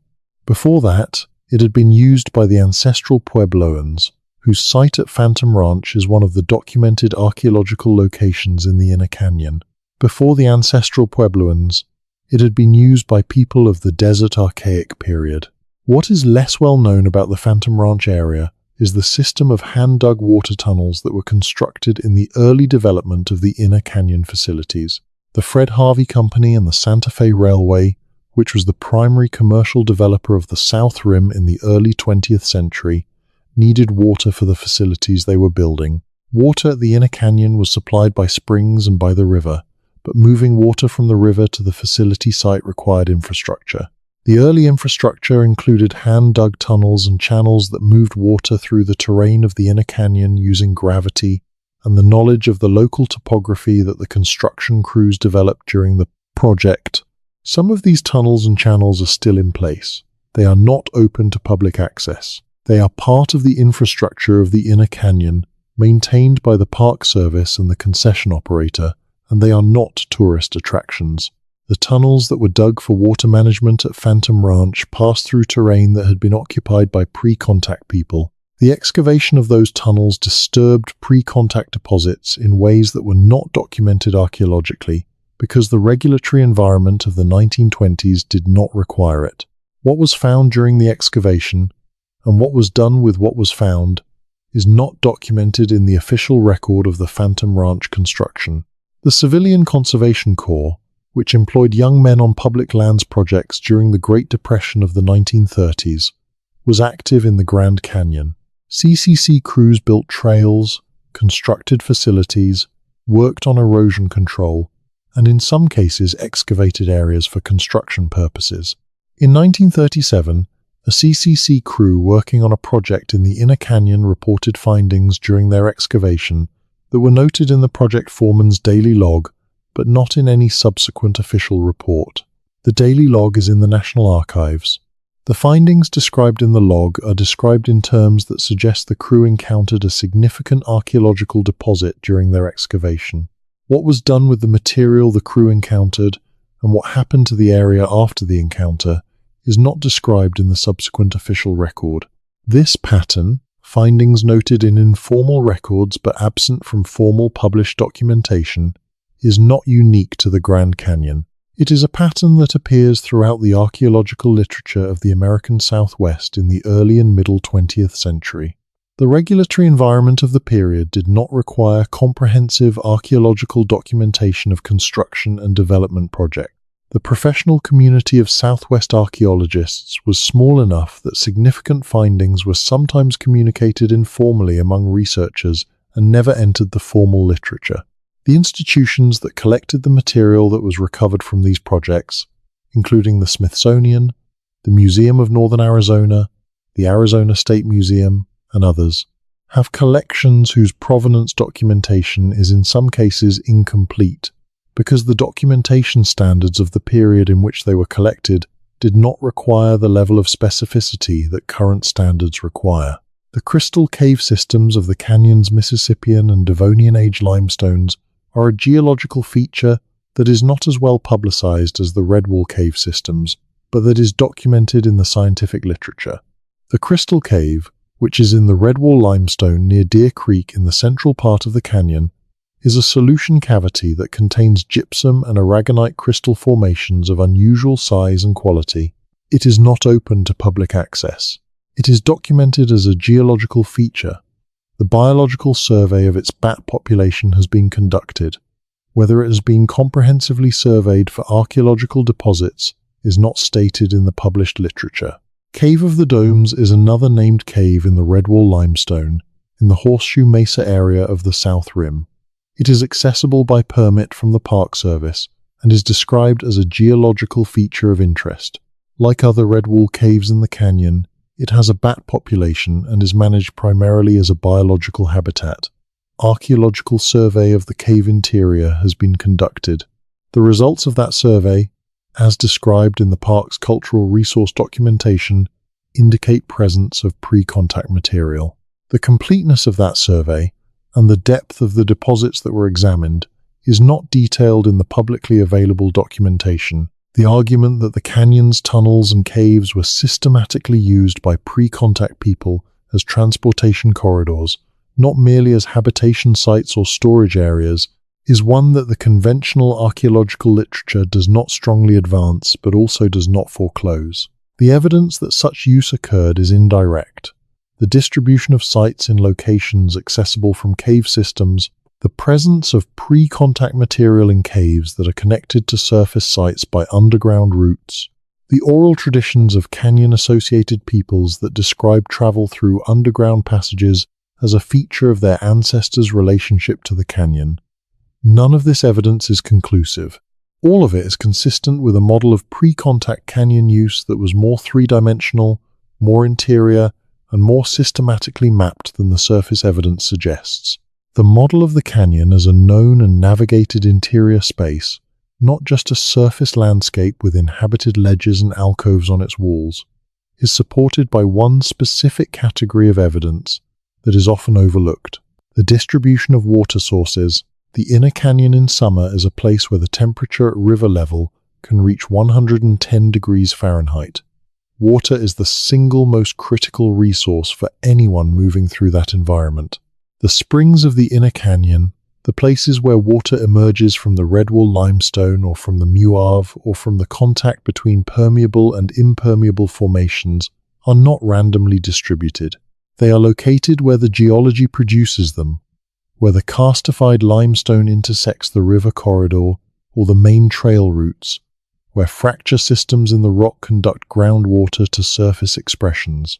Pre-contact people who lived in or traveled through the canyon for generations learned the location of every spring. They knew which springs were reliable in dry years and which were seasonal. They knew which springs required navigation through narrow passages or across difficult terrain and which were accessible by standard trails. That knowledge, accumulated over generations, constituted a map of the canyon's interior that was more detailed and more operationally complete than any map that has since been produced. The springs that were known to pre-contact people, but that are not in the modern documented record, are the springs that surface where no trail currently runs, and where no survey team has been since the establishment of the park, and where the terrain is difficult enough that casual visitors do not reach them. The springs that are known are the springs that trail infrastructure and visitor management systems have made accessible. Between the known springs and the unknown springs, between the documented sites and the undocumented sites, between the surveyed caves and the unsurveyed caves, there is a volume of the canyon's space that has not been accounted for in any systematic way. The river itself is part of this accounting. Before the completion of Glen Canyon Dam in 1966, the Colorado River in the Grand Canyon ran as a wild river with an annual flood cycle. The spring floods, fed by snowmelt from the Rocky Mountains, ran deep and fast and turbid, carrying enormous loads of sediment. The floods scoured the canyon floor and the lower canyon walls and deposited sediment in eddies below rapids and at the mouths of side canyons. Sites that sat in the flood zone were regularly disturbed, scoured, or buried by flood deposits. After the dam was completed, the flood cycle ended. The river ran clear and cold, regulated to the needs of the dam's power generation schedule. The sediment supply that had historically replenished the canyon's beaches was cut off, and the beaches that had accumulated over millennia began to erode.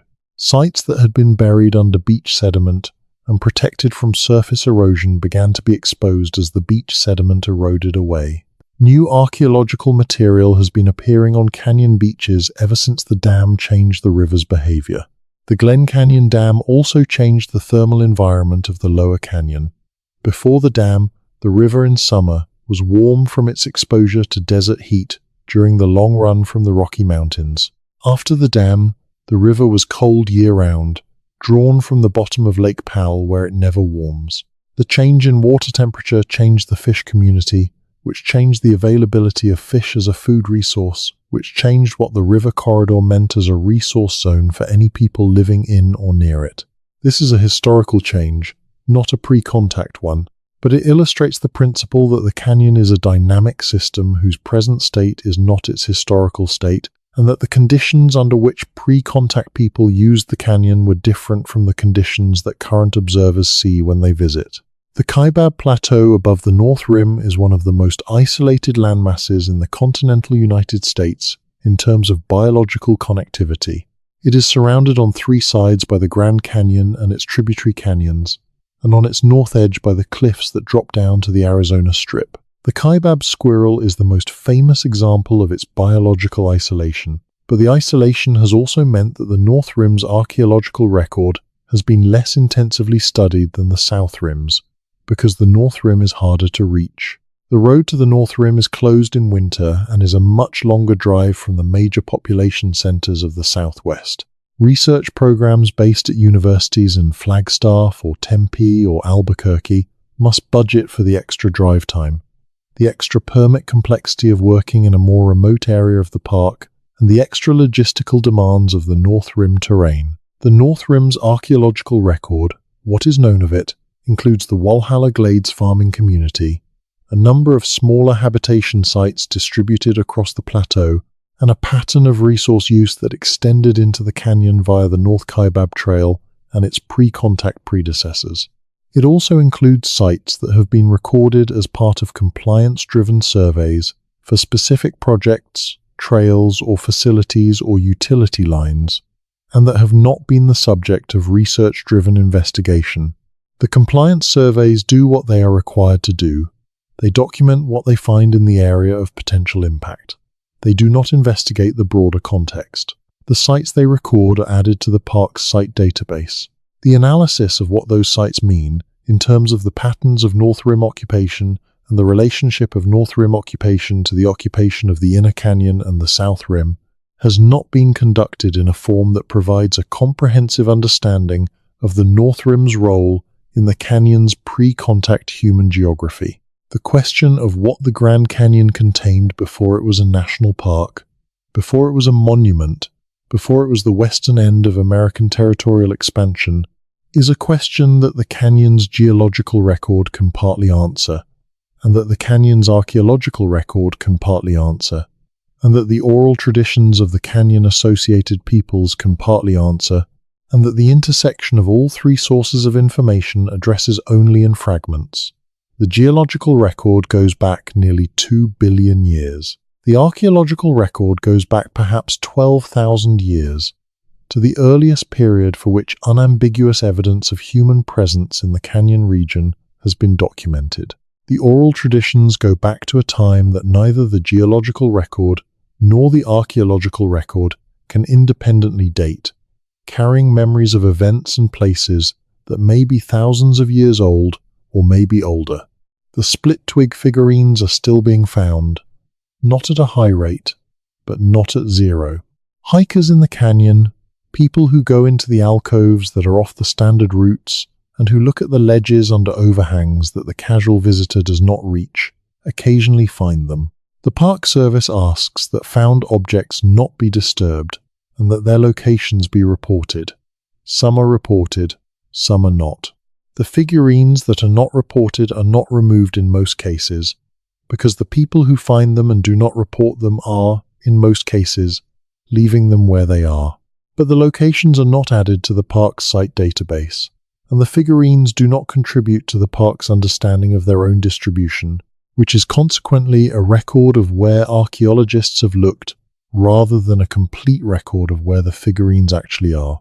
The Redwall limestone is approximately 500 feet thick in most of the canyon and is exposed continuously along the full 277-mile length. It is the most cavernous formation in the canyon, the formation most susceptible to dissolution by slightly acidic groundwater, and the formation that forms the most dramatic single cliff face in the canyon's layered sequence. The Redwall Cliff is the barrier that makes the inner canyon difficult to enter.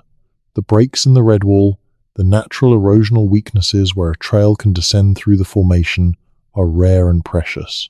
There are perhaps a dozen places in the full 277-mile length of the canyon where a person can cross the Redwall on foot without technical climbing equipment. Each of those places was known to the people who lived in the canyon. Each of those places had a trail. Each of those trails has a history that goes back further than any record can establish. The Tonto Trail, which runs along the Tonto Platform, the wide bench of Bright Angel Shale that sits at the base of the Redwall, is one of the park's maintained trail routes. It runs roughly parallel to the river but above it, connecting the entrances to side canyons and providing a route for rim-to-river travel that does not require a full descent to the river level. The Tonto Trail was not built by the National Park Service or its predecessors.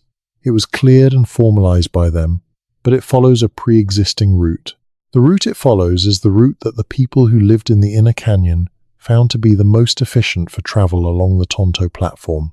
The Tonto Platform is a natural highway within the canyon, a broad and relatively flat bench that extends for most of the canyon's length and that connects the inner canyons, side canyons, and water sources and habitation sites. The distribution of archaeological sites along the Tonto Platform is, predictably, higher than the distribution of sites on the steeper terrain above or below it. The platform provided flat ground and reliable access, and a position that was neither too hot nor too cold for most of the year. Sites on the Tonto Platform range across the full span of the canyon's occupation history, from desert archaic to ancestral Puebloan to historic Paiute and Havasupai. The platform is, in a sense, the canyon's floor, the level at which human activity most naturally concentrated. The river level is too demanding, too flood-prone, too extreme in temperature. The rim is accessible only via the Redwall breaks. The Tonto Platform is the middle ground, and it shows in the density and variety of sites distributed across it. The Shinumo Creek drainage, which enters the Colorado from the north in the central part of the canyon, is one of the inner canyon's most significant archaeological concentrations. Shinumo Creek runs through terrain that is geologically and topographically diverse. It passes through the base limestone and the Hakatai Shale and the Shinumo quartzite of the Grand Canyon supergroup, formations that are not common in the canyon's surface geology because they are normally below the Tonto group and not exposed.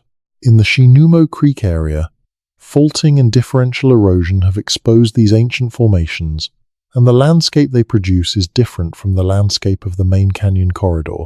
There are springs, there is more vegetation, the canyon bottom is wider and the terrain is less extreme. William Bass, a late 19th century prospector and canyon guide, built a homestead in the Shinuma Creek area in the 1890s and operated it for decades.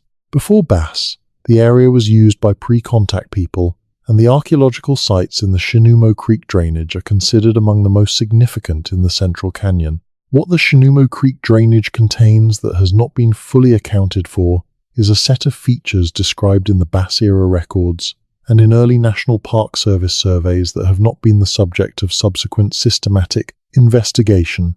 Bass's accounts mention carved surfaces and structural remains in the supergroup terrain of the drainage that he attributed to ancient people and that he explored with the casual interest of a man who spent decades in the canyon and considered it his home. The features he described are in terrain that is not accessible from the main river corridor without significant travel through the drainage, and the surveys that have been conducted in the Shinuma Creek area have focused primarily on the accessible portions of the drainage near the river and the Tonto platform. The interior of the drainage, the section above the Tapeats Narrows where the canyon closes and the terrain becomes more difficult, has not been systematically surveyed. What is there is not known from the published literature. What was there in Bass's time, described in his accounts, has not been matched against a systematic modern survey. The gap between what Bass described and what modern survey has confirmed is not evidence of anything in particular. It is simply a gap in the record. The story of how the Grand Canyon was named, officially named in the English-speaking tradition, is a story about how the American project of naming the landscape it was acquiring processed. The fact that the landscape it was naming already had names. The Hopi had names for the canyon's major features. The Paiute had names. The Navajo had names. The Havasupai had names. The Zuni had names. Each of these naming traditions was a complete and functional system for the people who used it, encoding relationships and histories and spatial knowledge that the English names would not encode. The replacement of those naming systems with the English system was not simply a matter of translation. It was a deliberate erasure of the knowledge that the original names encoded, combined with an inadvertent encoding of an entirely different set of cultural references in the replacement names. The Dutton naming tradition, with its Egyptian and Hindu and Persian references, produced a map of the canyon that encodes a 19th century American anxiety about the canyon's age and complexity. The canyon was too old and too impressive to be absorbed into the narrative of westward American expansion without some framework that acknowledged its depth of time. Egypt and India provided that framework because they were the cultures that 19th century Americans associated with deep antiquity. The canyon got Egyptian and Hindu names because the people naming it needed to convey, in terms their audience would understand, that this was a place of ancient significance. The original names, the Hopi and Paiute and Havasupai names, did convey this, but not in terms that the 19th century American audience was equipped to receive. What the substitution of Egyptian and Hindu names for the original names did to the understanding of the canyon's actual antiquity and actual human significance is something that plays out continuously in the popular interpretation of the Grand Canyon. Tourists who visit the South Rim are given the Dutton-era names as the names of the canyon's features. They are told that Isis Temple is a butte and that Vishnu Temple is a butte and that the Zoroaster granite is a type of rock. They are not told, in the standard interpretive materials, that these names replace names in living languages spoken by people whose relationship to the canyon did not end when the park was established. The substitution is so complete and so old that it is invisible to most visitors. The canyon's ancient DNA record is a resource that has been growing as sequencing technology improves. Human skeletal material from the canyon region, material recovered from mortuary sites, and from burial contexts associated with ancestral Puebloan and earlier occupations, has been subject to ancient DNA analysis as part of the broader effort to understand the genetic history of the indigenous populations of the American Southwest. The results have been complicated in ways that straightforward migration models do not predict. The ancient DNA from the Colorado Plateau region shows evidence of population continuity across the basket maker to Pueblo transition, the period from roughly 500 BCE to 700 CE, when the desert archaic tradition gave way to the early ancestral Puebloan tradition. This continuity argues against models that explain the basket maker Pueblo transition as a replacement of one population by another, and supports models that explain it as a cultural transformation within a largely continuous population. But the ancient DNA record also shows periods of disruption, times when the genetic evidence suggests population movement into or out of the region that the archaeological record does not independently document in clear terms. One of the disruptions that the ancient DNA suggests is in the period just before the 13th century dispersal. The genetic record from canyon region sites in the 12th and 13th centuries shows patterns that are consistent with population admixture, with movement of people into the canyon region from areas outside the ancestral Puebloan core, and with the beginning of the population movements that would eventually produce the dispersal of the late 13th century. Whether this admixture was driven by conflict or by trade or by climate-driven movement of people seeking resources in a period of drought is not resolved. The genetic evidence shows that people moved. The reasons why they moved are not encoded in their DNA. The Salt River Canyon in Arizona, south of the Grand Canyon, has yielded ancient DNA results that include genetic signals not expected from the local archaeological sequence. These signals have been interpreted in the literature as evidence of long-distance movement of individuals or small groups into the Salt River Canyon region from areas far outside the expected contact zone. The implication, cautiously stated in the published analyses, is that the pre-contact Southwest was connected over longer distances and by more complex networks than the material culture record suggests. If the Salt River Canyon results are representative of the broader pattern across the Colorado Plateau, and there is no reason to believe they are exceptional, then the ancient DNA picture of the pre-contact Southwest is one of a region where people moved over considerable distances, carried genetic information over long pathways, and produced a pattern of admixture that the surface-level archaeological record, with its emphasis on ceramic styles and architectural traditions as cultural markers, does not reveal. The canyon's role in that system of movement and exchange was not passive. The canyon was not simply a barrier that people navigated around. The canyon was a resource zone, a north-south corridor when used in the river direction, an east-west barrier when considered from the perspective of plateau travel, and a concentration point for the exchange of knowledge and material between people who came from different directions to use the same springs and the same trail breaks through the redwall and the same copper ore bodies and the same salt deposits. The canyon attracted people. It was not a place that incidentally became occupied. It was a place that had specific resources, and people went to it for those resources, and the encounter of people from different directions at the specific locations where those resources were available produced exactly the kind of admixture that the ancient DNA record now shows. The acoustic properties of the Grand Canyon's inner spaces are something that has been noted by visitors and researchers across the history of the canyon's documentation, but that has not been the subject of systematic scientific study in the way that the acoustics of other enclosed, ancient spaces have been studied. Lascaux Cave in France has been analysed acoustically. The Maltese hypogea have been analysed acoustically. The stone circles of Britain have been analysed for their acoustic properties. The kivas of the ancestral Puebloans have been analysed acoustically. The Grand Canyon's alcoves and chambers and the specific acoustic properties of the canyon walls at different points along the river corridor have not been systematically analysed. What informal observation has established is that certain alcoves in the canyon produce acoustic effects, reverb and resonance, that are remarkable in their quality. The size and shape of certain alcoves creates a natural amplification chamber that transforms a speaking voice into something that carries across the canyon floor in a way that an unenclosed voice does not. The ancestral Puebloans built structures in alcoves.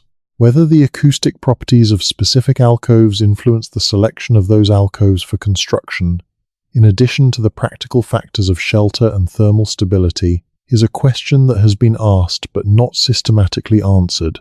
The question matters because it connects the choice of habitation sites to a wider body of knowledge about ancient human use of acoustic properties in built and natural environments. The principle that ancient people sought out spaces with unusual acoustic properties for ceremonial purposes is not controversial in the broader archaeological literature. It has been documented in Europe, in Mesoamerica, in South America. The specific application of that principle to the Grand Canyon, where the selection of alcoves for habitation and ceremony may have been influenced by acoustic as well as structural factors, is a research avenue that has not been pursued in any systematic way. The writing system controversy that surrounds the Peterborough petroglyphs in Ontario, which Barry Fell and others argued showed resemblances to ancient Old World scripts, has a Grand Canyon parallel that is less well known. There is a set of petroglyphs in the eastern Grand Canyon region, not in the main canyon corridor but in a side canyon accessible from the south rim, that has been described in informal records as containing symbols that some observers have compared to Old World writing systems. The formal archaeological documentation of the site classifies the petroglyphs as pre-contact Native American rock art and does not engage with a comparison to Old World scripts. The comparison has been made in the alternative history, literature, and in some academic contexts, but has not been the subject of the kind of detailed epigraphic analysis that would either confirm or definitively refute the comparison. The state of the debate about apparent Old World script parallels in North American rock art is that the mainstream archaeological community regards such comparisons as the product of apophenia, the human tendency to find meaningful patterns in random variation. This is a reasonable position, and it is backed by the observation that when the same petroglyphs are presented to different researchers without the context of the comparison claim, the researchers do not independently converge on the same Old World parallels. People who are told to look for Egyptian hieroglyphs find shapes that look like Egyptian hieroglyphs. People who are told to look for Phoenician script find shapes that look like Phoenician script. The pattern-finding ability of the human mind is powerful enough to find any pattern it is primed to look for. What the debate leaves unresolved is the prior question. Before comparing the symbols to Old World writing systems, what are they? Pre-contact rock art in the Grand Canyon region ranges from straightforward representational imagery, animals, human figures, handprints, to abstract geometric patterns, spirals, wavy lines, grids, sets of parallel marks that have no obvious representational meaning and that may or may not carry semantic content that was intelligible to the people who made them.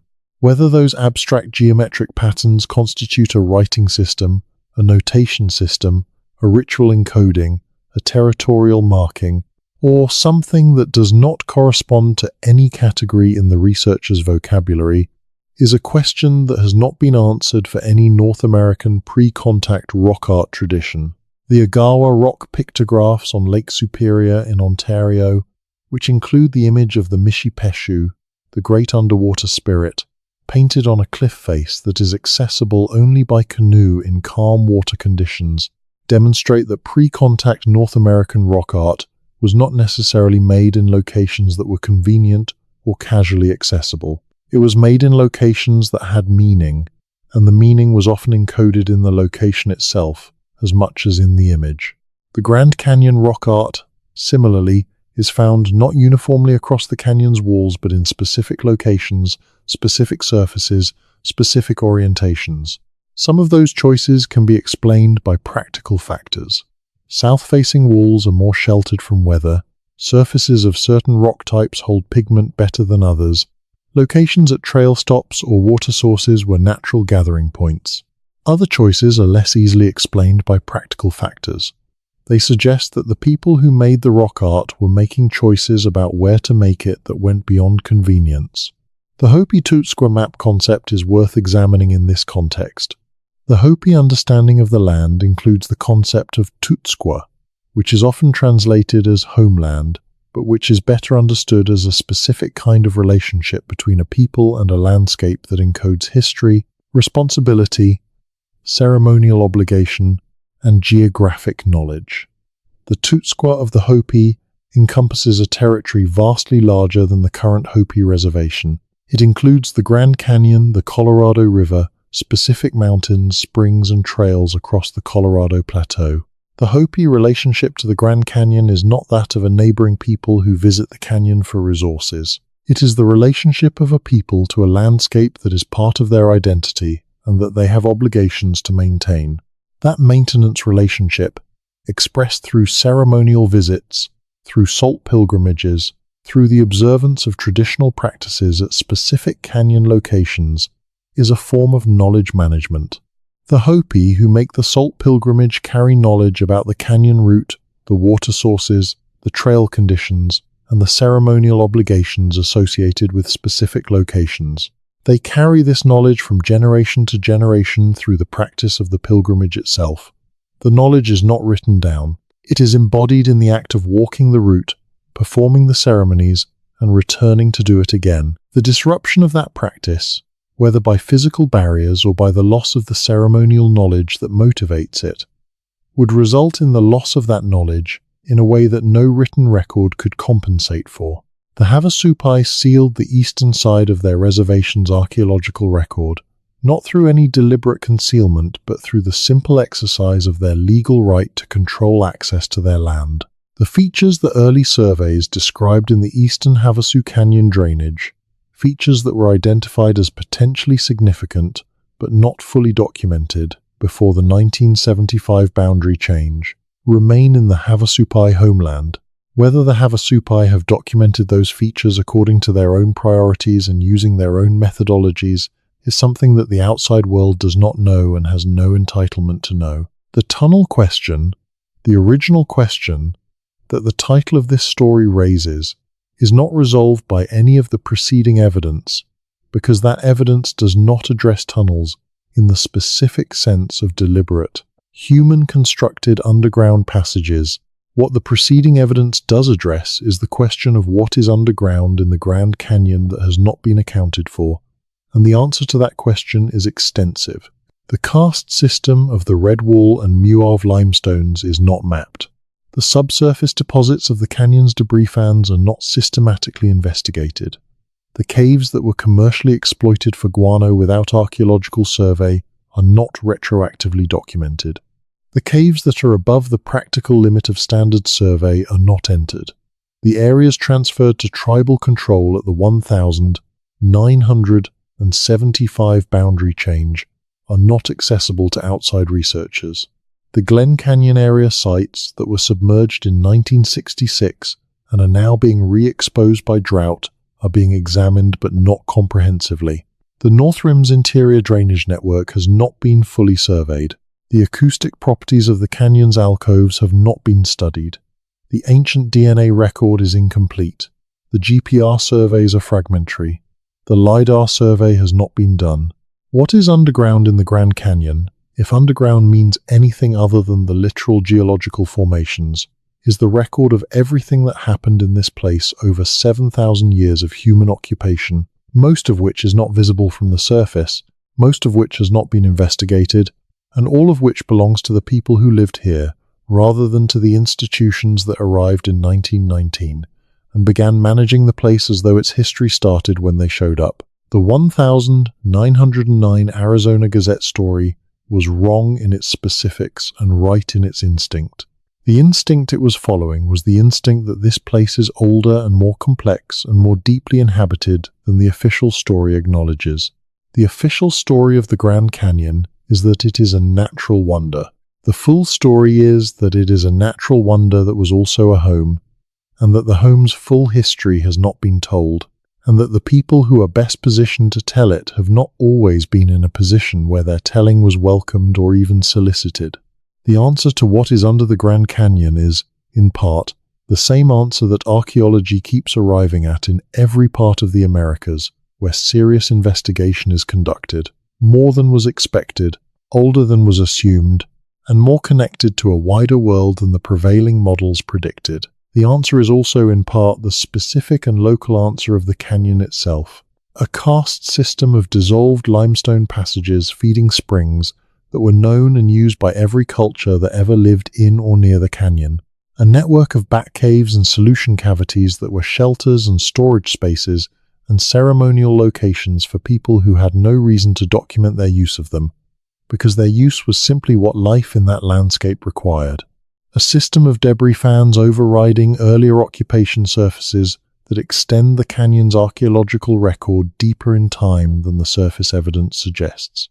And somewhere in that system, almost certainly, evidence that would change the story in ways that neither the conventional literature nor the alternative history tradition has correctly anticipated.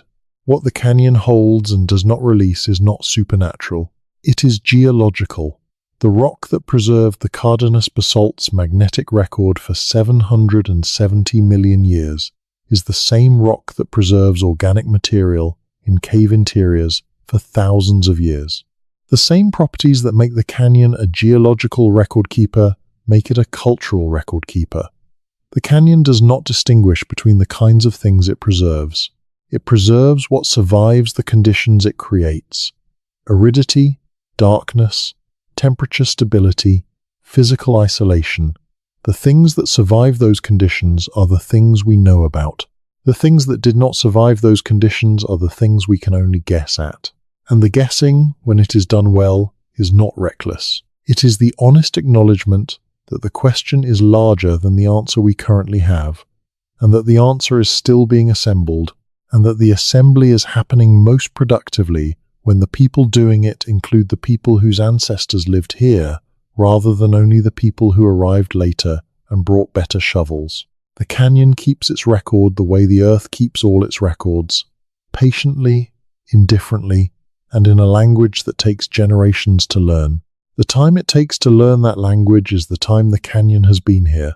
The canyon has been here for 5 to 6 million years in something like its current form, and for tens of millions of years before that in forms that have since been eroded away. The learning is still in its early stages. Every season of field work, every new suite of radiocarbon dates, every ancient DNA result from a new sample, every tracer study through the karst system, every ledge examined in a year when the water level in a new side canyon is low enough to reach it, adds to the understanding without completing it. The canyon is patient in ways that institutions are not. The Park Service was established in 1919. The canyon has been accumulating its record since the Miocene. The difference in timescale is not a problem that better funding or better technology can fully solve. It is simply the shape of the question.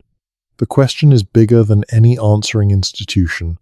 The answer is always partial. The next generation of researchers will know things that this generation does not, and the generation after that will know things that the next one does not, and the canyon will be there for all of them, holding what it holds, releasing a little at a time. The tunnels beneath the Grand Canyon that historians cannot explain are real, in the sense that the karst passages of the Redwall limestone are real and are not mapped. They are real in the sense that the caves that were entered by guano miners and not surveyed archaeologically are real and contain things that are not in any official record. They are real in the sense that the underground water system that connects the Kaibab Plateau to the springs along the river runs through passages that no one has fully traced from inside. They are real in the sense that the desert archaic people who lived in this canyon for 7,000 years knew things about its underground spaces that no subsequent survey has recovered, because that knowledge was carried in minds and in practice and not in the rock itself. The canyon contains more than it has released. That is not a conspiracy. That is geology. That is time. That is the specific patience of a place that has been here since before there was anyone to ask questions about it, and that will be here long after the questions have been answered, and that keeps its record in the dark and the deep and the quiet, the way the earth keeps everything it considers worth keeping. The ancestral Puebloan collapse is the name given to a phenomenon that is actually several interconnected phenomena, and the Grand Canyon was both a stage for that phenomenon and a lens through which its causes and consequences can be partially read. In the century between roughly 1000 150 CE, and 1300 CE, the great communities of the Colorado Plateau, Chaco Canyon in New Mexico, Mesa Verde in Colorado, Kayenta in Arizona, and the canyon's own residential communities at Walhalla Glades and the Inner Canyon sites, all went through a process of abandonment and reorganization. The term collapse implies a catastrophe, a sudden failure. What the archaeological record shows is more complicated, a long period of stress followed by a reorganization that was, from the perspective of the communities that survived it, successful. The drought record from tree rings is one of the most important bodies of evidence for understanding what happened to ancestral Puebloan communities in the late 13th century. The Great Drought, which ran from approximately 1276 to 1299 CE, was the longest and most severe drought in the region's recorded climate history. It is documented in the width of tree rings from old-growth ponderosa pine samples across the Colorado Plateau. In drought years, trees grow slowly, and their rings are narrow. In the 1276 to 1299 period, the rings are not just narrow, they are among the narrowest in the entire millennium-long dendrochronological record for the region. The drought was real and it was severe, but the drought was not the first drought. The ancestral Puebloan communities of the plateau had survived earlier droughts. They had developed storage systems, the granaries at Nankoweap among them, precisely because they lived in an environment where rainfall was not reliable, and multi-year droughts were a predictable feature of the climate.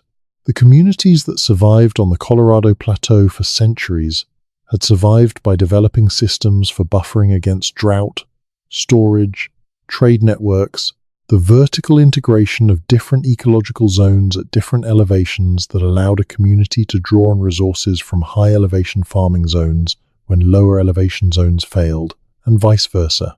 What made the late 13th century drought different from earlier droughts was not just its severity, but its combination with other stressors. Population growth in the ancestral Puebloan region over the preceding 2 centuries had been substantial. The communities that grew from small hamlets to multi-story great houses and great kiva complexes had also grown in their demands on local resources: wood for construction and fuel, game for protein, arable land for farming. The pressure on resources was already high before the Great Drought arrived. The drought added water stress to an already stressed resource base. The combination was more than the existing systems could absorb. The Grand Canyon's high-elevation farming zones, Walhalla Glades at 8,800 feet on the North Rim, were among the most vulnerable to the specific combination of drought and cold that characterized the late 13th century climate. The growing season at Walhalla Glades was already short. A drought that reduced rainfall and a cold period that shortened the frost-free season further could reduce the productive season at Walhalla Glades to a point where corn could not reliably reach maturity before the first frost. The farming community on the North Rim needed a growing season that the late 13th century climate was not providing. The Inner Canyon farming sites, lower in elevation and warmer, could survive drought conditions that eliminated production at high elevation sites. But the Inner Canyon sites were themselves constrained by the availability of arable alluvial terraces along the river, and those terraces had been under cultivation for decades. The soil productivity of intensively cultivated terraces declines over time without fallow periods or amendment, and the evidence from some Inner Canyon sites suggests that soil productivity was declining in the late ancestral Puebloan period. The combination of a declining agricultural base at river level and eliminated production at high elevation narrowed the vertical integration strategy that had sustained the canyon communities. What the people did, when the combination of stresses exceeded their system's capacity to absorb them, was to leave. They went east and south, to the Rio Grande Valley and the Hopi Mesas and the Zuni region. They carried their knowledge with them. The clan migration histories of the Hopi, the oral records encoded in the clan tablets, describe journeys that move through the landscape of the Colorado Plateau, that stop at specific places for specific periods, and that eventually arrive at the Hopi Mesas, where the Hopi communities have been continuously present ever since. The canyon is in those migration histories. The salt trail is in those histories. The Sipapu, the emergence point on the Little Colorado, is in those histories. The canyon did not become irrelevant when the ancestral Puebloan communities left their residential sites within it. It became a destination, a place visited rather than inhabited, but a place whose significance was, if anything, more concentrated by the departure. You do not make pilgrimages to places that do not matter. The contrast between the canyon as a pilgrimage destination and the canyon as a tourist destination is one that the people who manage the Grand Canyon National Park navigate continuously. The two relationships to the canyon are not incompatible, but they are not identical, and managing them in the same space requires a kind of institutional flexibility that large federal bureaucracies are not naturally equipped to provide. The National Park Service mission is to preserve the canyon's resources while making them available to the public for enjoyment.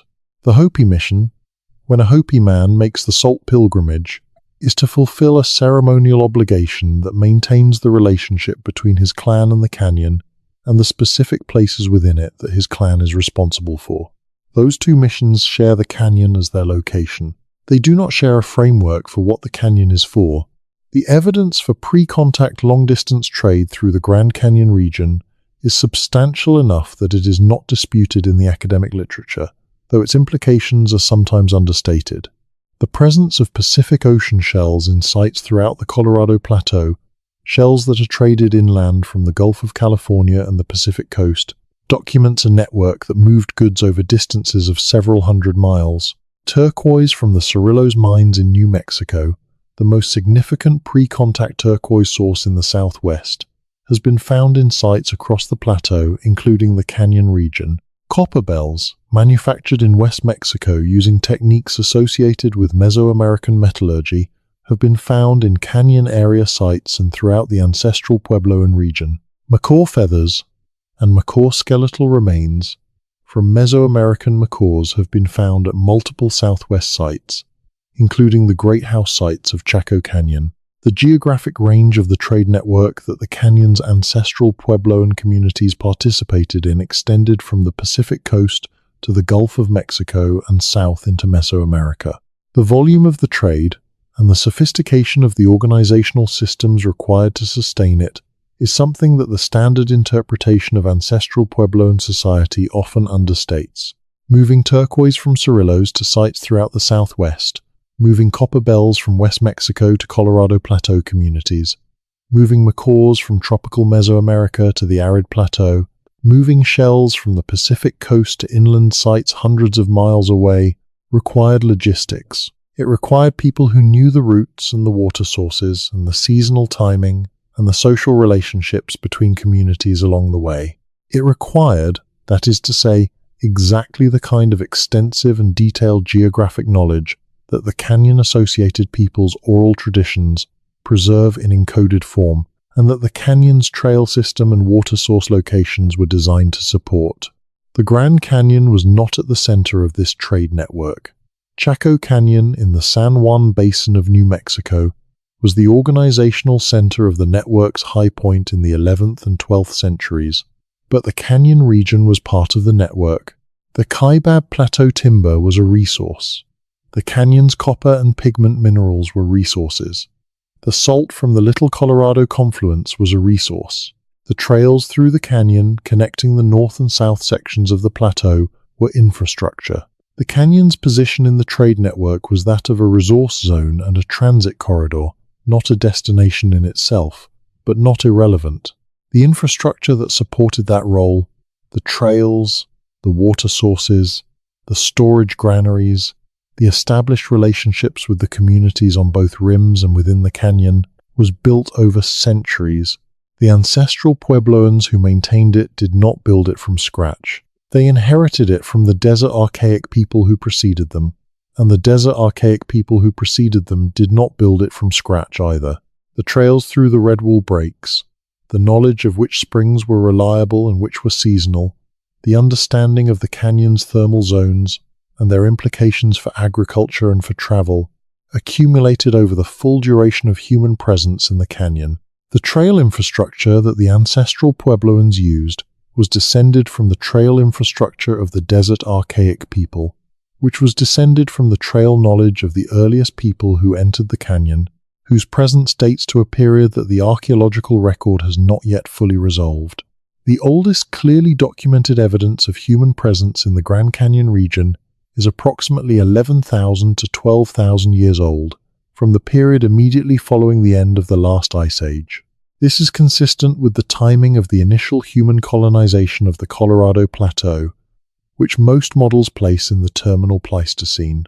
But the terminal Pleistocene is not necessarily when people first arrived in the canyon. The canyon was part of the landscape that Pleistocene megafauna used, which means it was part of the landscape that the people who hunted and lived with that megafauna used. The megafauna record at Rampart Cave, before the fire, extended to approximately 40,000 years before present. Whether any of the humans who coexisted with Pleistocene megafauna in other parts of North America were also present in the Grand Canyon region 40,000 years ago is a question that the current archaeological record does not answer, because the evidence for that period, if it exists, has not been found. The search for pre-Clovis evidence in the Grand Canyon region has not produced results comparable to what has been found at sites like Paisley Caves in Oregon, where pre-Clovis human coprolites have been dated to approximately 14,300 years before present, or at Meadowcroft Rock Shelter in Pennsylvania, where dates going back to 16,000 years before present have been accepted by most researchers, or at Monteverde in Chile, where dates going back to 14,500 years before present are uncontested. The absence of pre-Clovis evidence in the Grand Canyon is not evidence that pre-Clovis people were absent. It is evidence that pre-Clovis deposits in the canyon have not been identified and excavated. The canyon's conditions for the preservation of pre-Clovis material are in some respects excellent. Aridity, darkness, temperature stability in cave environments. The conditions for identifying and reaching pre-Clovis deposits are, in some respects, poor. The deep burial of early occupation surfaces under subsequent alluvial and colluvial deposits, the limited accessibility of the cave systems most likely to contain early material, and the prioritization of known archaeological sites over the systematic search for unknown early sites. The continent-wide pattern of pre-Clovis and early human occupation suggests that the Grand Canyon region was not bypassed by the earliest human populations of North America. People were in the Americas earlier than the Clovis tradition, and they were distributed across the continent's habitable zones. The canyon region, with its reliable water sources, its diverse ecological zones, and its concentration of specific resources including copper minerals, salt, and a diversity of game, was habitable. The argument that the earliest people in North America avoided the canyon region because they have not yet been found there is the same argument that was used for decades to argue that no humans were in the Americas before the Clovis. Culture appeared 13,000 years ago. That argument was wrong. The absence of evidence was a function of where archaeologists were looking and what they were looking for, not a function of where people actually were. The Coconino Sandstone is the canyon's most visually distinctive layer, a pale cream or white band of rock visible from the rim as a prominent light stripe in the otherwise reddish and brown canyon walls. The Coconino is an ancient desert dune deposit, the lithified remnant of a massive erg, a sea of sand dunes, that covered the region approximately 275 million years ago. The dune cross-bedding, the inclined layers that preserve the angle at which the sand was deposited on the lee face of moving dunes, is visible in the canyon walls and is one of the most aesthetically striking geological features in the exposed section. The Coconino is also one of the most significant surfaces in the canyon for trace fossils, the tracks and trails of animals that walked across the dune surface and whose footprints were preserved as the sand was cemented into rock. The trace fossils of the Coconino Sandstone include the footprints of tetrapods, four-limbed animals that walked across the dune surface during the Permian period. These animals have not been identified from body fossils in the Coconino because the harsh desert environment of the ancient dune field did not preserve bodies well. The footprints survive because the sand preserved the impression and the subsequent burial and lithification of the sand preserved the impression into geological time. The animals that made the tracks are known only by their tracks, identified by track morphology and compared to the track patterns of known Permian tetrapods from other deposits. They walked across a desert 275 million years ago and left a record that the canyon's preservation has maintained in a form that can be seen and studied today. This is the specific quality of the Grand Canyon that connects its geological and its human history in a single principle. It preserves things that would not be preserved anywhere else because of the combination of aridity and depth and isolation that its particular form creates. The Permian tetrapod tracks in the Coconino survive because the canyon preserved the Coconino surface. The desert archaic split-twig figurines survive because the canyon's cave environment preserved organic material that would have long since decayed in a more humid climate. The magnetic record of the Cardenas basalt survives because the canyon has protected those rocks from the alteration that has overprinted the same-age rocks in other locations. The canyon preserves because that is what this particular set of physical conditions does, applied across geological time to whatever ends up in it.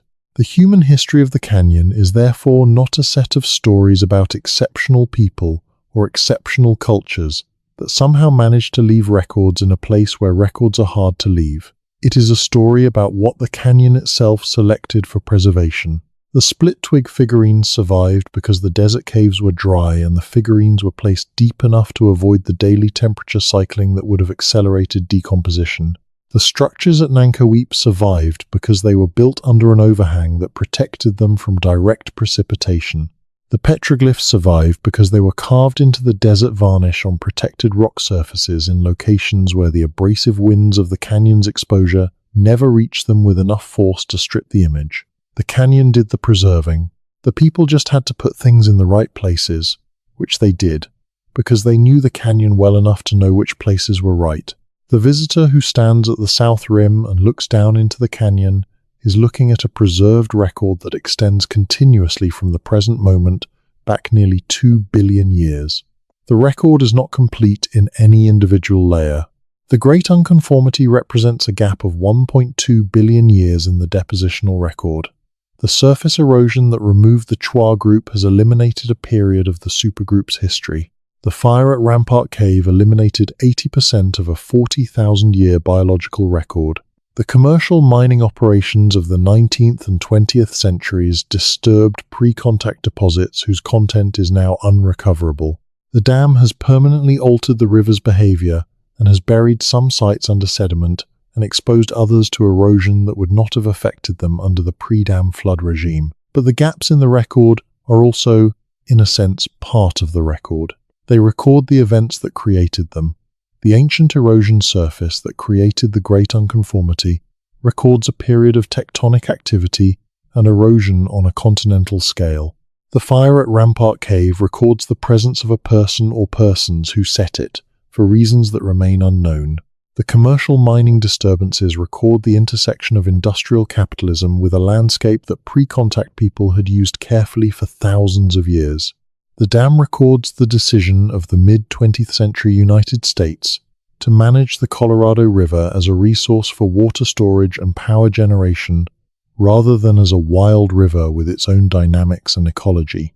Each gap in the record is a record of the event that created the gap. The River of No Return is a phrase sometimes applied to the Colorado River through the Grand Canyon because of the one-way nature of travel by water. Once committed to the canyon corridor, the only exit is downstream. Powell's 1,869 expedition was committed from the moment the boats entered the canyon, and the 3 men who left at Separation Canyon chose a difficult scramble over a completely unknown canyon exit over the unknown risk of the river below.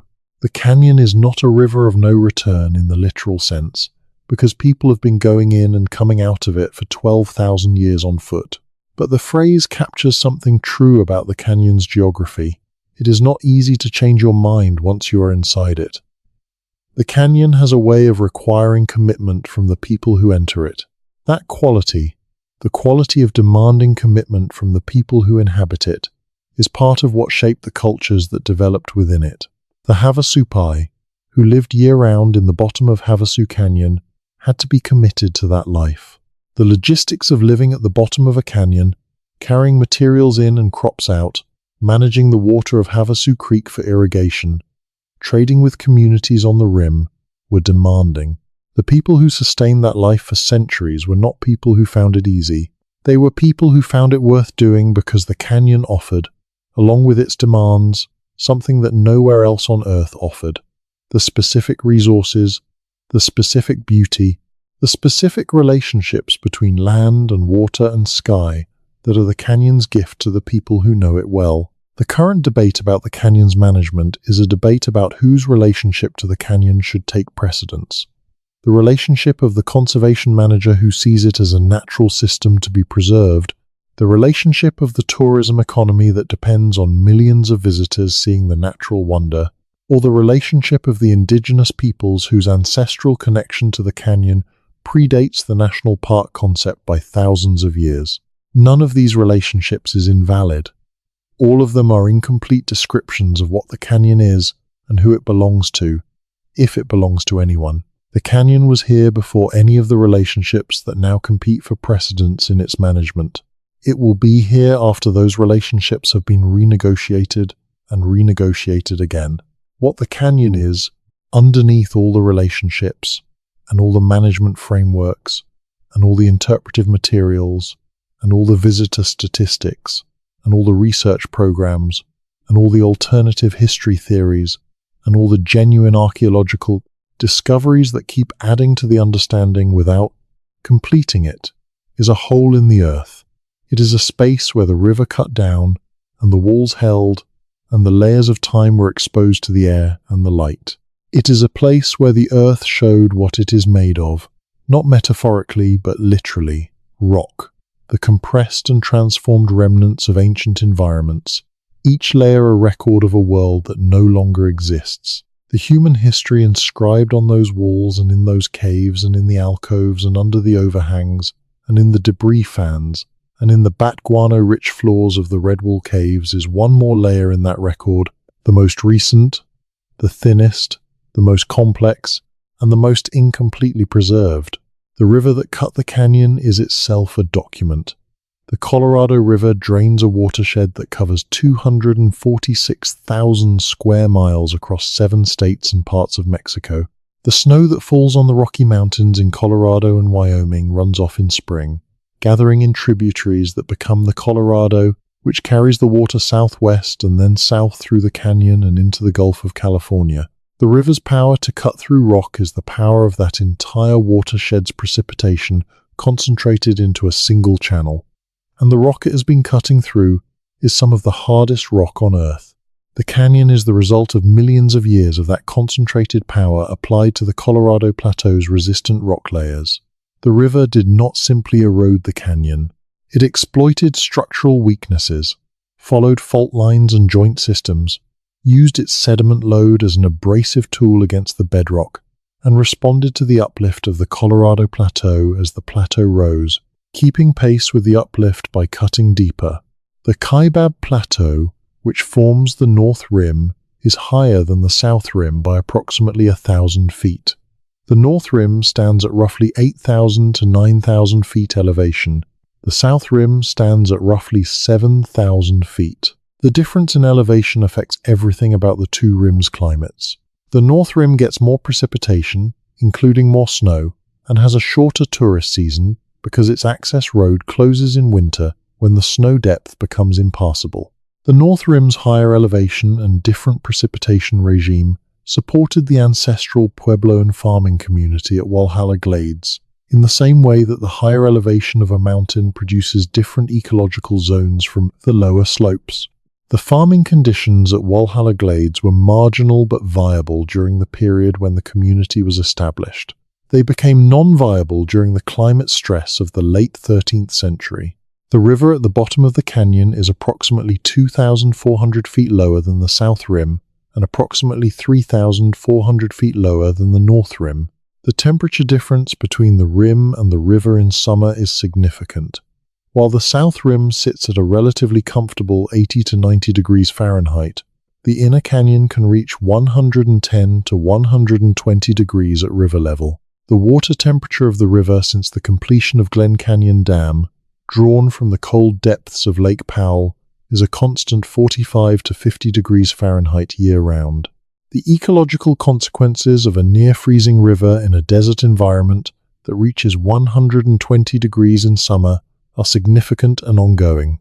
The native fish species of the Colorado River evolved over millions of years in a warm, turbid, seasonally flooding river, and most of them cannot survive in the cold, clear, regulated post-dam river. The humpback chub, the razorback sucker, the Colorado picamino, all species found only in the Colorado River system, are federally listed as threatened or endangered, casualties of the dam's alteration of their river. The pre-contact people of the canyon did not experience the cold, clear post-dam river. They experienced the warm, turbid, seasonally flooding pre-dam river. Their relationship to the river's fish was a relationship to warm water fish in a seasonally dynamic habitat. The humpback chub, which can still be found in the canyon in a remnant population concentrated near the Little Colorado confluence, where warmer tributary water moderates the main river's temperature, was a food fish for canyon area people. The archaeological record at inner canyon sites includes the bones of fish that are consistent with the species that would have been available in the pre-dam river. The dam did not just change the river, it changed what the river could provide, and it changed it in ways that represent a loss of the specific relationship between the canyon's indigenous people and the river's ecology that had sustained communities in the canyon for thousands of years. The National Geographic Society sponsored a series of aerial photographic surveys of the Grand Canyon in the 20th century that produced the best available maps of the canyon's surface. The maps are detailed and accurate in their representation of the canyon's topography, and they have been essential tools for planning field research in the canyon. They have also, by providing researchers with the ability to identify terrain from above without visiting it, shaped which areas have been prioritized for ground survey. Areas that look accessible on the aerial photograph get surveyed. Areas that look inaccessible, that appear on the photograph as vertical or near vertical surfaces, as narrow slots, as cliff faces without obvious ledges, tend not to get surveyed. The aerial photograph filter is a selection filter applied to research priorities, and it consistently selects against the most difficult terrain.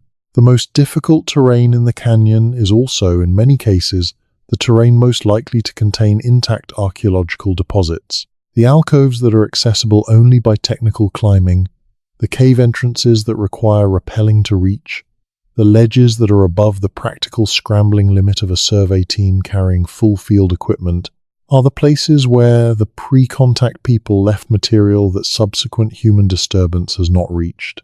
The easy access sites, the sites near maintained trails, the sites visible from the river, the sites on the Tonto platform adjacent to established routes, have all been visited repeatedly by park visitors, by river runners, by casual hikers, by people who did not intend to disturb anything but whose presence over decades has incrementally affected the sites. The hard access sites are intact precisely because they are hard to access. The use of drones for archaeological survey in the canyon is a topic that has been discussed in the research community, but that is complicated by the same airspace restrictions that complicate low-altitude aircraft use over the inner canyon. The National Park Service has been developing policies for drone use in national parks that balance the potential research value of drone survey against the concerns about noise, wildlife disturbance, and visitor experience. The canyon's restricted airspace regime adds a layer of regulatory complexity. Drone survey of the canyon's vertical surfaces, the alcoves and cliff faces that ground survey cannot reach, would provide an unprecedented view of the canyon's archaeological record without requiring the risk and expense of technical climbing approaches. The policy framework for that survey has not yet been resolved. Rock art recording with remote sensing is a technique that has been applied in a limited way at Grand Canyon sites. The D-Stretch Enhancement tool, which processes digital photographs of rock art surfaces to bring out faint pigment that is not visible to the naked eye, has revealed imagery at several Grand Canyon sites that the original documentation did not record because the pigment was too faded to see in direct observation. The application of de-stretch and similar enhancement techniques to a systematic survey of known Grand Canyon rock art sites, let alone unknown sites, has not been conducted comprehensively. The results from the limited applications that have been done suggest that the visible rock art record at documented sites is a subset of the original painted record, and that the full extent of the canyon's pictograph tradition is larger than the current documentation reflects. The canyon's rock art is not confined to a single period or a single tradition. The Desert Archaic period produced painted and pecked imagery that predates the ancestral Puebloan tradition by thousands of years.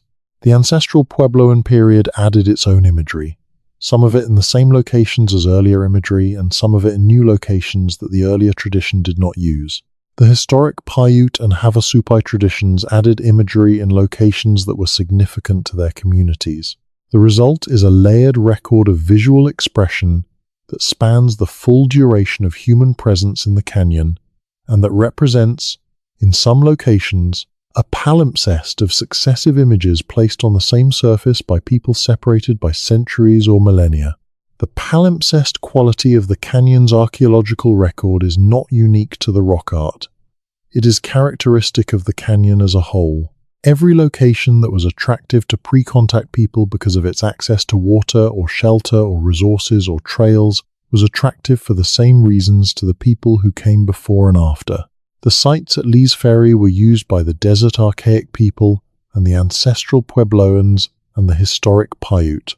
The springs of the inner canyon were used by every culture that ever lived in the canyon. The trail breaks through the redwall were used by every culture that ever moved between the rim and the river.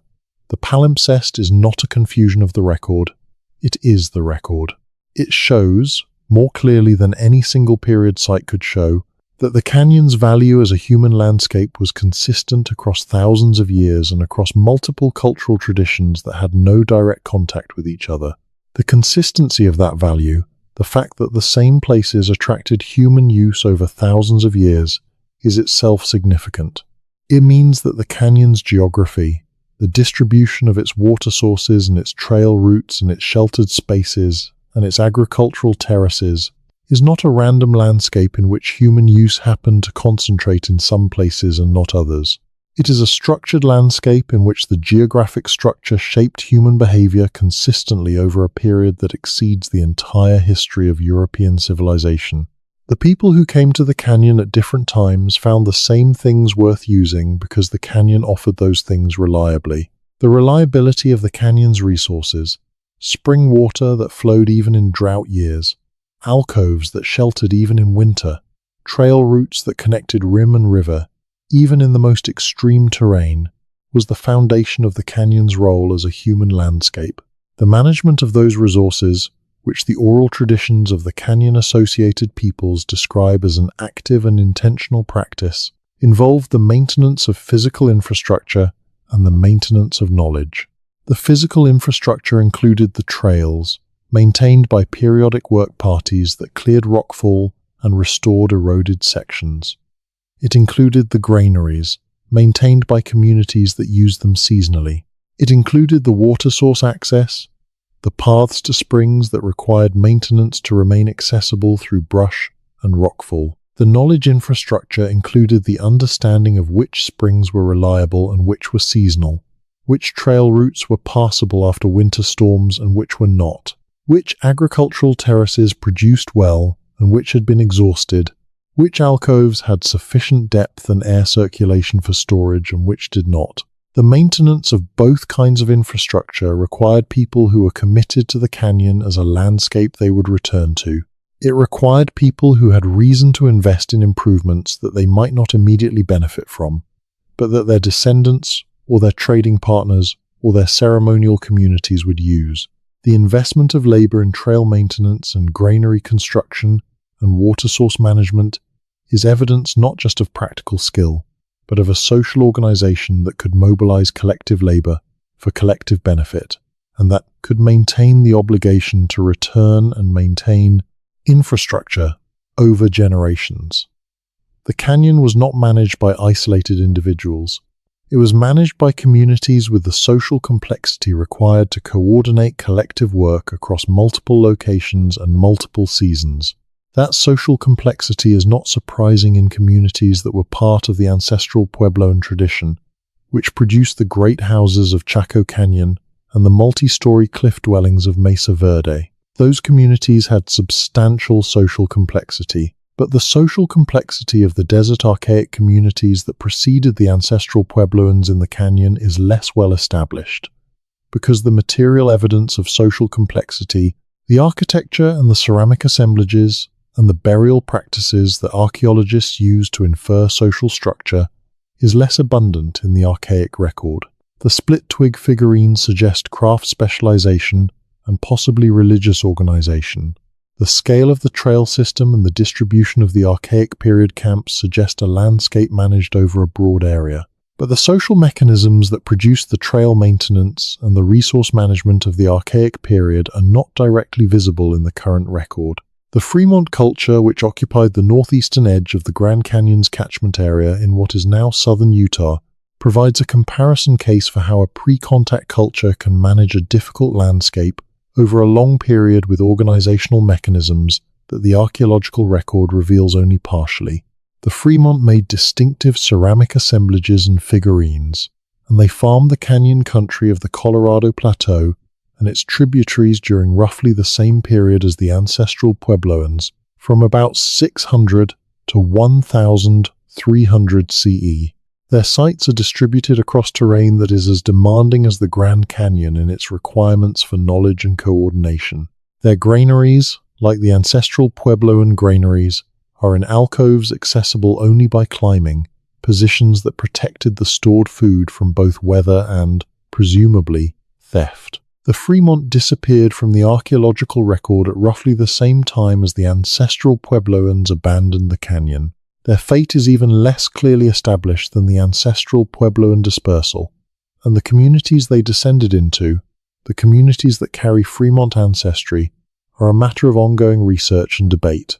The Grand Canyon's eastern approach, through the Marble Canyon Gorge that extends upstream from the main canyon, is a region that receives less archaeological attention than the main canyon because it is less accessible to the river-running visitors who constitute the primary user group for the inner canyon. Marble Canyon, which runs from Lee's Ferry to the confluence of the Little Colorado, is a narrower gorge without the wide Tonto platform that makes the main canyon traversable on foot. The walls of Marble Canyon are closer and higher, and the river in Marble Canyon is in many sections immediately adjacent to vertical walls that offer no walking terrain. The alcoves and cave systems of Marble Canyon are accessible from the river by skilled climbers, but are not accessible to general hikers. The archaeological sites in Marble Canyon are documented in the park's site database, but the survey coverage of Marble Canyon is less comprehensive than the survey coverage of the main canyon. The sites that have been documented are primarily in locations accessible from the river during low water periods, or accessible from the rim in the rare places where the rim terrain approaches the canyon edge closely enough to allow descent. The vast majority of the Marble Canyon alcoves, particularly those above the level that can be reached from the river, have not been examined by archaeologists. The BAT survey coverage of Marble Canyon has been more systematic than the archaeological survey coverage, because BAT researchers have prioritized the Marble Canyon caves as significant roost habitat. The BAT surveys have entered caves that the archaeological surveys have not, and the BAT researchers have in some cases noted the presence of cultural material in caves they entered for biological survey purposes. The follow-up on those observations has not been uniform. The history of the Havasupai people's relationship to the National Park Service is one of the most thoroughly documented cases of the structural conflict between federal public lands management and indigenous peoples' rights in the American West. It is also a history that illuminates, better than almost any other case, why significant portions of the Grand Canyon's human history are not accessible to outside researchers. The Havasupai were confined by the act that established Grand Canyon National Park in 1919 to a reservation of 518 acres at the bottom of Havasu Canyon. Their traditional use area had encompassed roughly 3 million acres of canyon and plateau terrain.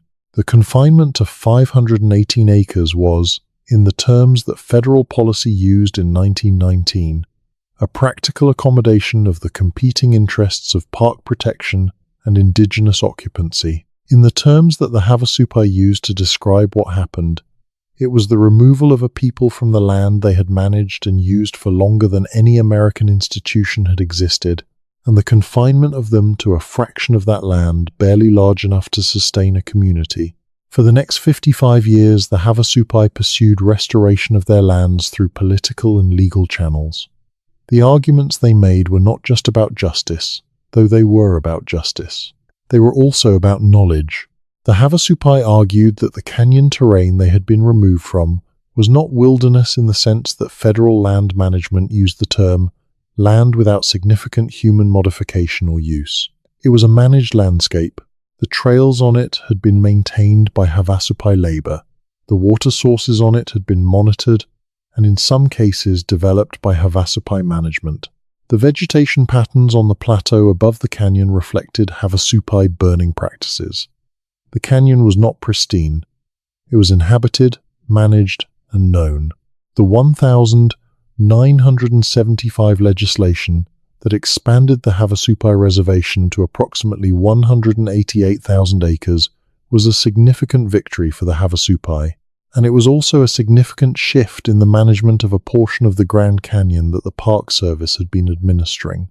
The land that was returned to the Havasupai included terrain that the Park Service's Cultural Resource Management Program had surveyed to varying degrees. The surveys that had been conducted before the transfer were conducted under the assumption that the land was and would remain under federal management, and the documentation produced by those surveys was in some cases framed by that assumption in ways that affect its utility for the Havasupai's own land management purposes.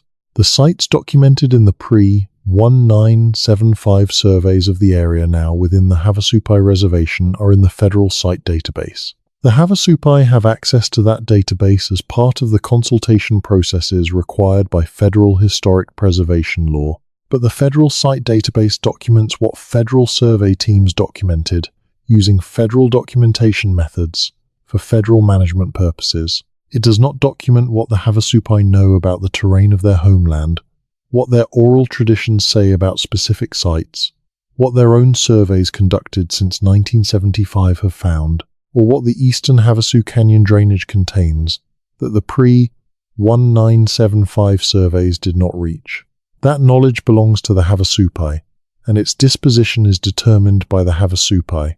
The Navajo Nation, whose reservation borders the canyon on the east, has a different relationship to the canyon from the Havasupai's residential and managerial relationship.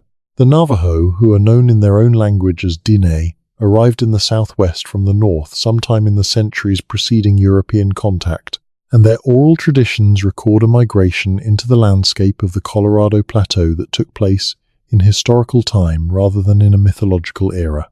The canyon's eastern sections, the Marble Canyon Gorge and the terrain around the confluence of the Little Colorado, are within the traditional Navajo homeland and are the subject of Navajo ceremonial and historical narratives. The specific Navajo understanding of the canyon's eastern sections is encoded in ceremonial knowledge that is not public and in place names that encode historical and spiritual relationships to specific features. The Navajo Nation Historic Preservation Department has conducted surveys of the canyon-adjacent areas within Navajo Nation jurisdiction and has documented sites that are in some cases continuous with the site record documented by the Park Service in the canyon itself. The boundary between National Park Service jurisdiction and Navajo Nation jurisdiction is a legal and political line drawn in the landscape for administrative purposes. The archaeological record does not recognize that line. Sites on the canyon's rim and sites within the canyon that were used by the same people at the same time are on opposite sides of the administrative boundary, and the documentation of those sites and the interpretive frameworks applied to them differ according to the administrative structure that produced the documentation. The integration of the Navajo Nation's site database with the National Park Service's site database The construction of a unified picture of the archaeological record that does not respect the administrative boundary as an interpretive divide is a project that has been discussed in the research community and that has been the subject of collaborative work at specific sites. The comprehensive integration has not been achieved, partly because of the different institutional priorities and resources of the two managing entities, and partly because the integration would require a level of consultation and information sharing that is easier to describe in principle than to execute in practice. The Zuni people, whose reservation is in western New Mexico, have a documented historical connection to the canyon region through the migration narratives that are central to Zuni identity. Zuni oral tradition describes journeys of the Zuni ancestors through the Colorado Plateau landscape in the period before the establishment of the present Zuni community at its current location. The canyon features in those narratives as a landscape through which the ancestors passed and at which specific events occurred.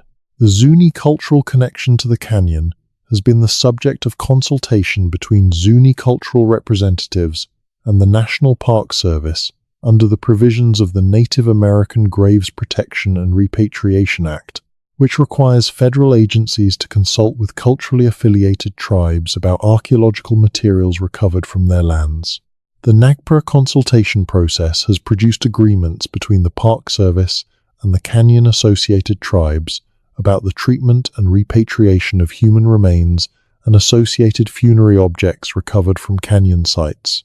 The process has also produced relationships between tribal cultural preservation offices and the park's Cultural Resource Management Program that have improved the quality of consultation and the sensitivity of management decisions. But the NAGPRA process is reactive. It deals with materials that have already been recovered and institutions that already hold them. It does not address the question of what is still in the ground, still in the caves, still in the alcoves, still in the debris fans that have not been excavated and the karst passages that have not been mapped, and the ledges above the practical scrambling limit that have not been reached. The practical scrambling limit is a phrase that deserves examination. It is not a fixed number. It is the limit at which the risk and difficulty of terrain exceed what a person moving without technical climbing equipment, in a situation where a fall would be serious, is willing to accept. That limit varies with the individual, with the weather conditions, with the weight of equipment being carried, and with the time pressure of a field schedule. A researcher with 3 days at a site and several hours of other work to do before dark will accept a different scrambling risk than a researcher with a week at a site and nothing else scheduled.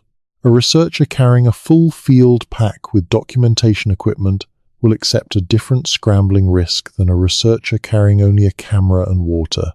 The practical scrambling limit is therefore not a fixed line in the landscape, but a variable line that has consistently been drawn in ways that exclude the most interesting terrain. The most interesting terrain, in the context of the Grand Canyon's archaeological record, is the terrain that the pre-contact inhabitants reached most easily, and that subsequent researchers have reached least easily.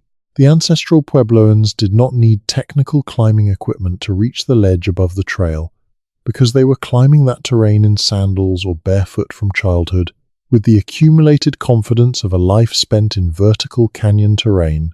A researcher carrying 40 pounds of equipment and climbing in boots with Vibram soles on a terrain they first encountered last week is at a significant disadvantage compared to a person who grew up on that terrain and who has been moving in it for 30 years. The practical scrambling limit of a 21st century researcher on a short field schedule in unfamiliar terrain is below the practical scrambling limit of a pre-contact canyon resident, which means the researcher consistently fails to reach the places the canyon resident routinely used. This is not a criticism of researchers. It is a description of the conditions under which the canyon's archaeological record has been assembled. Those conditions have produced a record that is systematically biased toward accessible terrain and systematically incomplete in the terrain that pre-contact residents found most useful, precisely because it was difficult for outsiders to reach. The canyon's best protected sites are the sites that are hardest to get to, and those are the sites that the current archaeological record describes least well. The Redwall Cavern, at River Mile 33 is a counterexample. It is easy to reach, it is frequently visited, and it is geologically significant. But it contains no significant archaeological deposit because its accessibility made it a place that river flooding and visitor traffic have consistently disturbed, and that pre-contact people did not use for long-term habitation or storage precisely because it was so accessible. The canyon's logic of preservation and use works in inverse. The places that are most accessible are the places that have been most disturbed, and the places that have been most disturbed are the places that yield the least intact archaeological record. The places that have been least disturbed, that are hardest to reach, are the places where the record is most intact, and the most intact record is the most complete record. The complete record, when it is eventually assembled, through whatever combination of new technology and sustained effort and collaborative engagement with the canyon-associated peoples who hold the oral knowledge that the stone record does not contain, will tell a story about the Grand Canyon that is different from the story currently told in the interpretive materials at the South Rim Visitor Center. It will be a story about a landscape that was known and used and managed and loved for 12,000 years or more by people who understood it at a level that the current management framework does not approach. It will be a story about a resource zone and a ceremonial landscape and a transit corridor that connected the cultures of the Colorado Plateau to each other and to the cultures beyond. A story about copper and salt and turquoise and shells and macaw feathers and the knowledge of where the springs were and which alcoves held temperature and which trail breaks the red wall provided. It will be a story about people who did not leave much behind precisely because they were so good at what they were doing that they did not need to build monuments to prove it. The spring systems of the inner Grand Canyon are, in their totality, a more significant geographical feature of the canyon than the canyon's popular interpretation acknowledges. Most visitors to the Grand Canyon experience one spring, Bright Angel Creek, which enters the Colorado at Phantom Ranch, and which has been developed as the primary water source for the inner canyon facilities. Bright Angel Creek flows year-round and supports a riparian zone of cottonwood and willow trees in the otherwise arid inner canyon. It is beautiful and it is reliable, and it is the reason that the main corridor trail system uses the Bright Angel route as its primary axis. But Bright Angel Creek is one of approximately a dozen significant spring systems in the inner canyon, and those dozen named springs represent only the most accessible and most obvious of a larger number of seeps and springs distributed throughout the canyon's 277-mile length.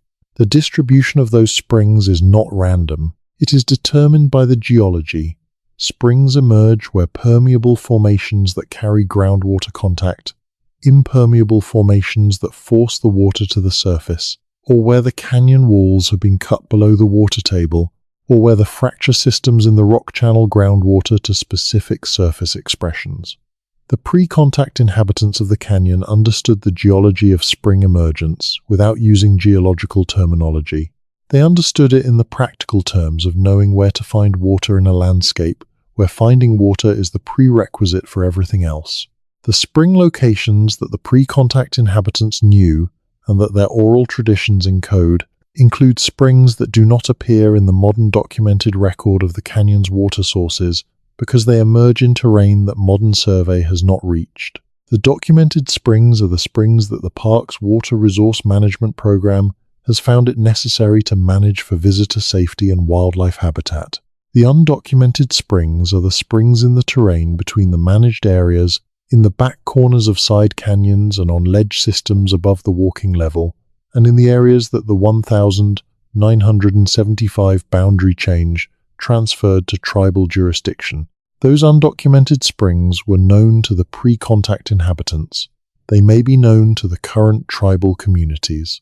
They are not in any record that outside researchers can access. The roaring springs, which emerge from the North Rim's Muav limestone and supply the water for the North Rim facilities through a pipeline that descends from the spring to the Colorado River and then up to the South Rim, are the canyon's largest and most developed spring system. The roaring springs have been used since before the establishment of the park. They were used by the ancestral Puebloans. They were described by early Euro-American explorers. They are now the primary water source for the developed infrastructure of both the North and South Rims, and their management is critical to the park's ability to host visitors.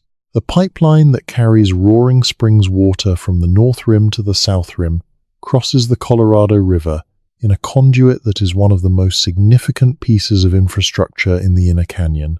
The infrastructure of the Inner Canyon is not a subject that most visitors to the South Rim give much thought to. The water that comes out of the taps at the Visitor Center cafeteria has traveled from the Roaring Springs on the North Rim, down a pipeline to the river, across the river, up a pump station to the South Rim, and through a distribution system to the point of use.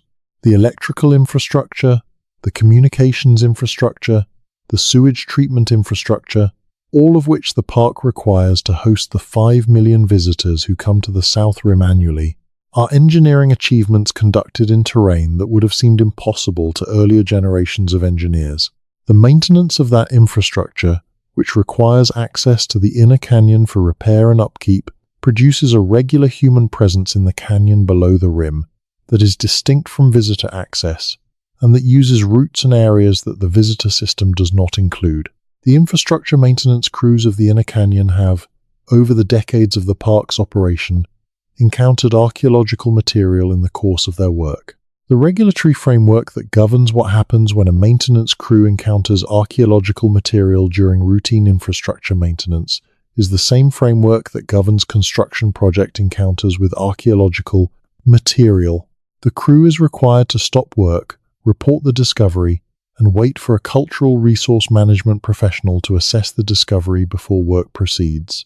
The reporting and assessment process is documented. Whether every discovery by every maintenance crew in the canyon's history has been reported through the required process is a question that the documentary record cannot definitively answer, for the same reason that the documentary record cannot definitively answer whether every guano miner and every CCC crew member reported their findings through the appropriate channels. The documentary record is assembled from reports, and reports are only as complete as the behavior of the people required to submit them. The canyon's visitor statistics are one of the most thoroughly documented aspects of its management. The number of visitors, the distribution of visitors across time of year, the geographic origin of visitors, the activities they engaged in, the incidents that occurred, the permits that were issued. All of this is tracked, analyzed, and reported.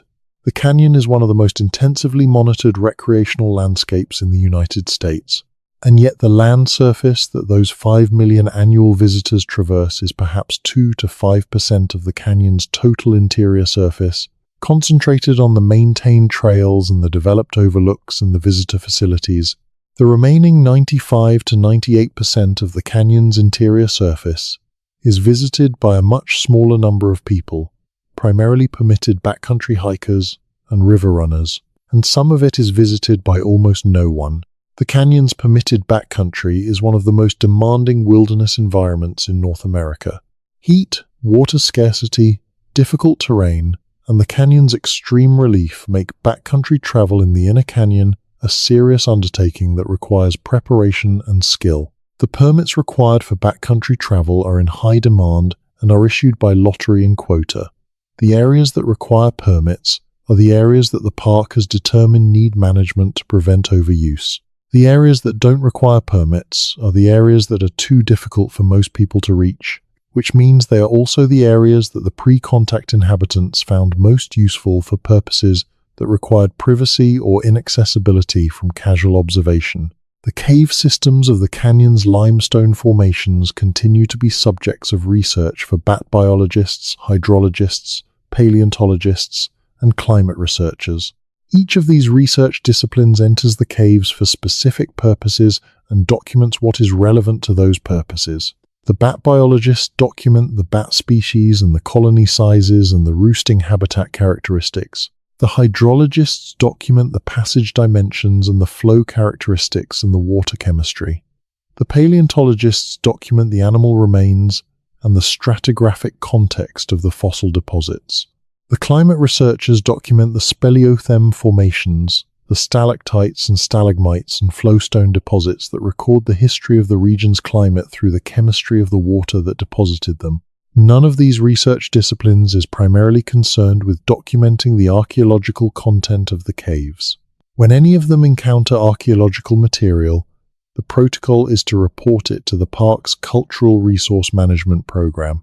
But the encounters are incidental, not systematic, and the follow-up is reactive, not proactive.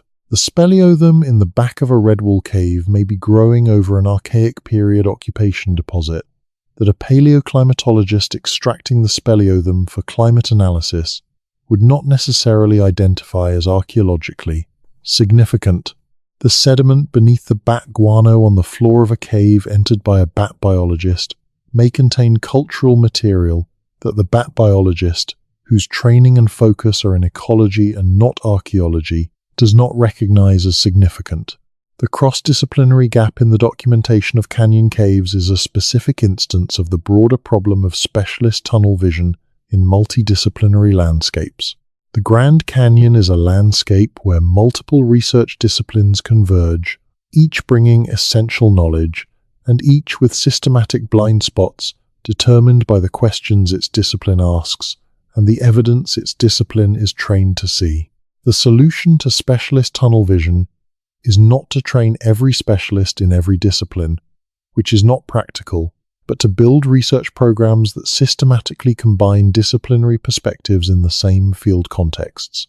Those programs exist in principle. They are the ideal of comprehensive site investigation that archaeological methodology describes. They are expensive and time-consuming. They have not been applied to the Grand Canyon's cave systems at the scale that the cave system's potential significance justifies. The potential significance of the Grand Canyon's cave systems is not a hypothetical. It is established by the known material from the caves that have been examined. Stanton's Cave produced split-twig figurines and Pleistocene fauna. Rampart Cave produced a 40,000-year climate and biological record. The caves in the Marble Canyon section that have been partially surveyed have produced material that the partial surveys have noted without fully analyzing. The pattern of what has been found in a small sample of the canyon's caves establishes that the canyon's caves are archaeologically and paleontologically significant. The pattern of what has been found in that small sample says nothing about what would be found if the full sample were examined, because the full sample has not been examined. The most accurate summary of the state of knowledge about what is underground in the Grand Canyon is that the known sample is a small fraction of the accessible sample, which is itself a fraction of the total underground space. The known sample has produced results that are significant enough to justify the comprehensive investigation of the accessible sample. The comprehensive investigation of the accessible sample has not been funded or conducted. The total underground space includes areas that are not accessible with current technology and that will require new approaches to investigate.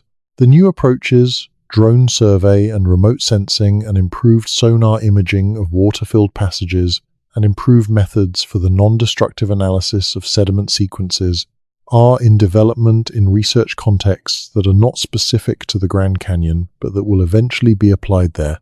When they are applied, they will find things. The things they find will not be the things that the 1909 Arizona Gazette article invented.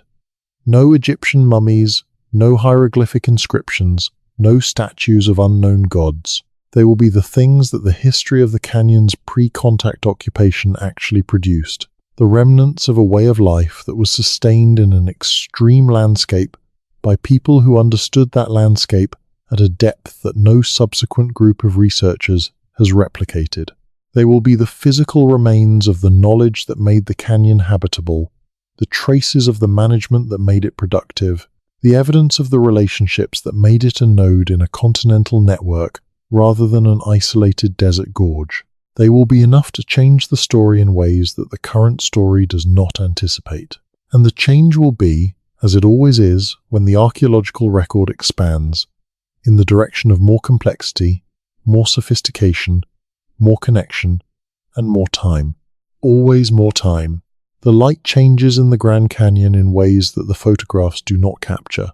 At certain times of year, During the weeks around the solstices, the sun's angle produces a specific quality of light in the canyon that is different from any other hour of the day or any other time of year. The canyon walls turn colors that do not have exact names. Not orange, not red, not gold, but something between all three that shifts from moment to moment as the light angle changes and the shadows move across the layered formations.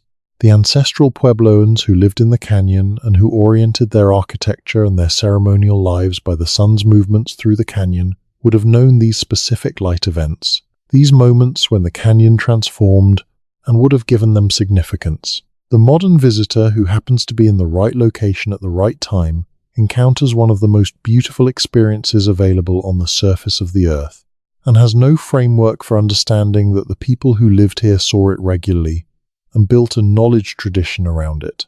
The archaeoastronomy of the Grand Canyon is a field that has produced some findings and that has much more work to do.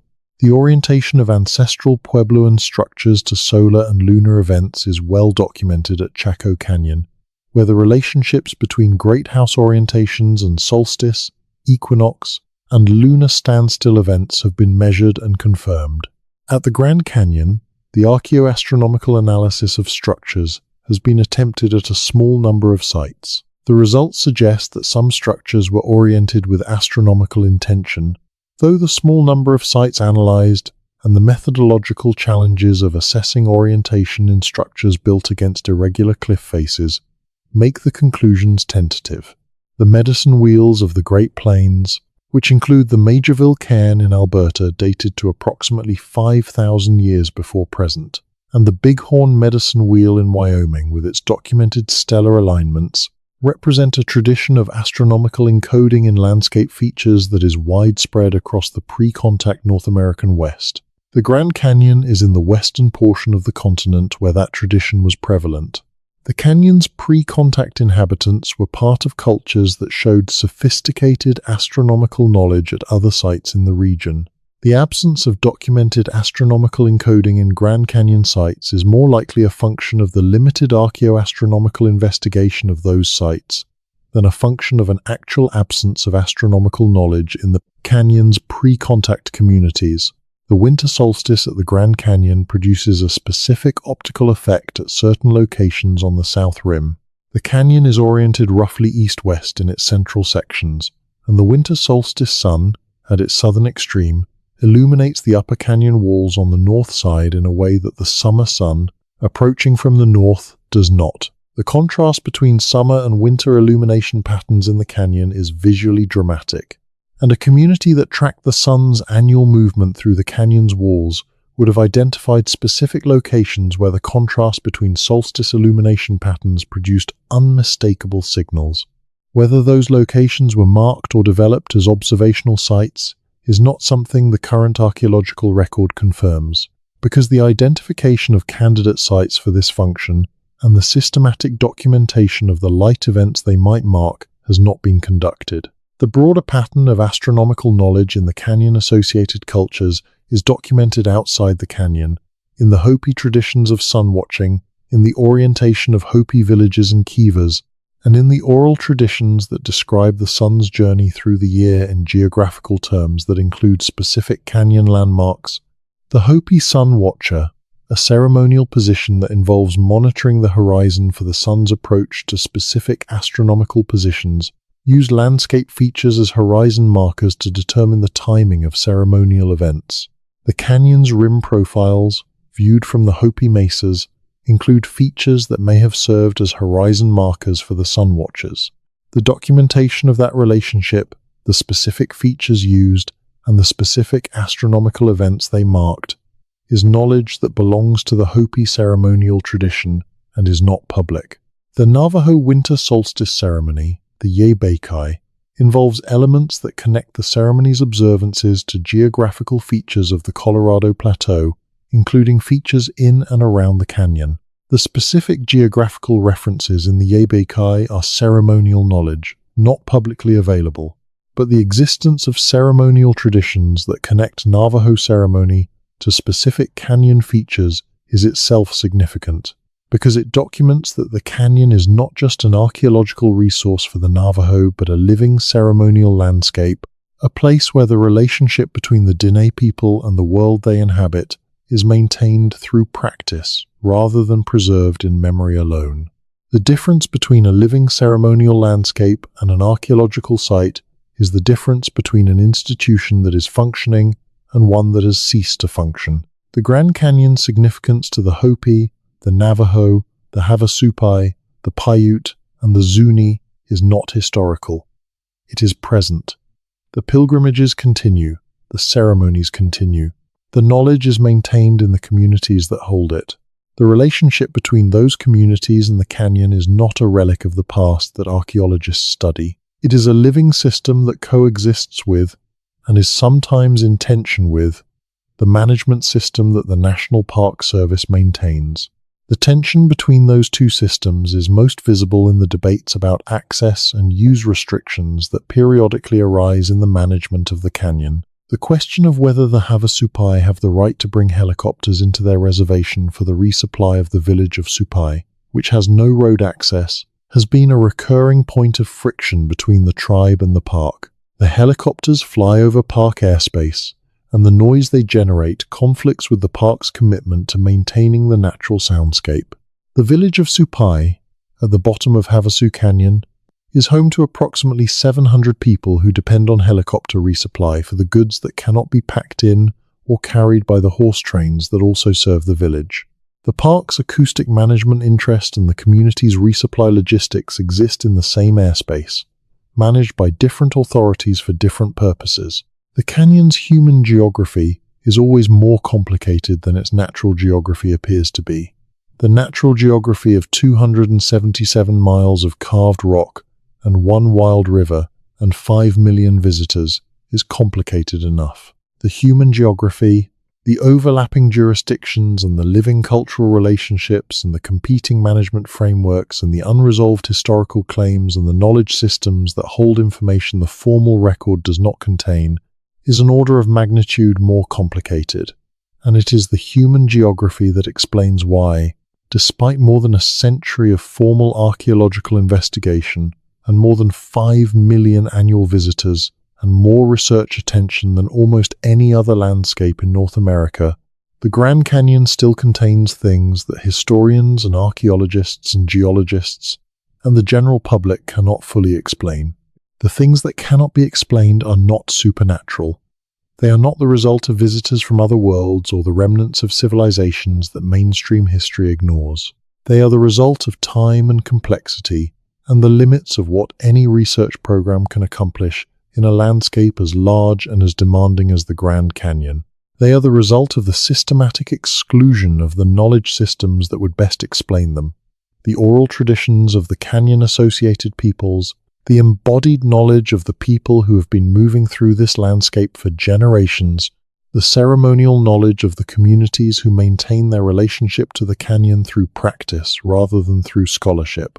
The explanation for the canyon's mysteries is not simpler than the mysteries themselves. The mysteries exist because the canyon is genuinely complex and genuinely old and genuinely full of things that the current state of knowledge has not yet reached. The explanation for why those things remain unreached is a combination of the canyon's physical demands, the limits of research funding, the systematic exclusion of indigenous knowledge from the dominant research framework, and the specific historical circumstances that have shaped which areas are accessible to outside researchers and which are not. None of those explanations requires anything supernatural. All of them require honesty about the limits of what is known. The limits of what is known about the Grand Canyon are wide. The territory of the unknown is large. It is large not because the canyon is hiding something, but because the canyon is a very large and very complex place that has been studied by a very small number of people for a very short time, using methods that are systematic in their approach and systematic in their exclusions. The known and the unknown together constitute the canyon's story, and the story is bigger than either alone. The Colorado River continues to run at the bottom of the canyon. It runs colder than it ran before the dam, and clearer than it ran before the dam, and lower than it ran in the annual spring flood of the pre-dam era. It runs through the same geology it has been cutting through for 5 to 6 million years, cutting a little deeper each year, or not cutting at all in years when the dam's regulation has reduced its sediment load below the threshold needed to abrade the bedrock. The river knows nothing of its own story. It runs because the physics of water in a gravitational field require it to run. It cuts because it carries sediment, and the sediment has kinetic energy, and the kinetic energy is transferred to the bedrock when the sediment hits it. The river is not trying to preserve the record. It is not trying to destroy it. It is simply running, the way rivers run, because that is what the physics of the situation requires.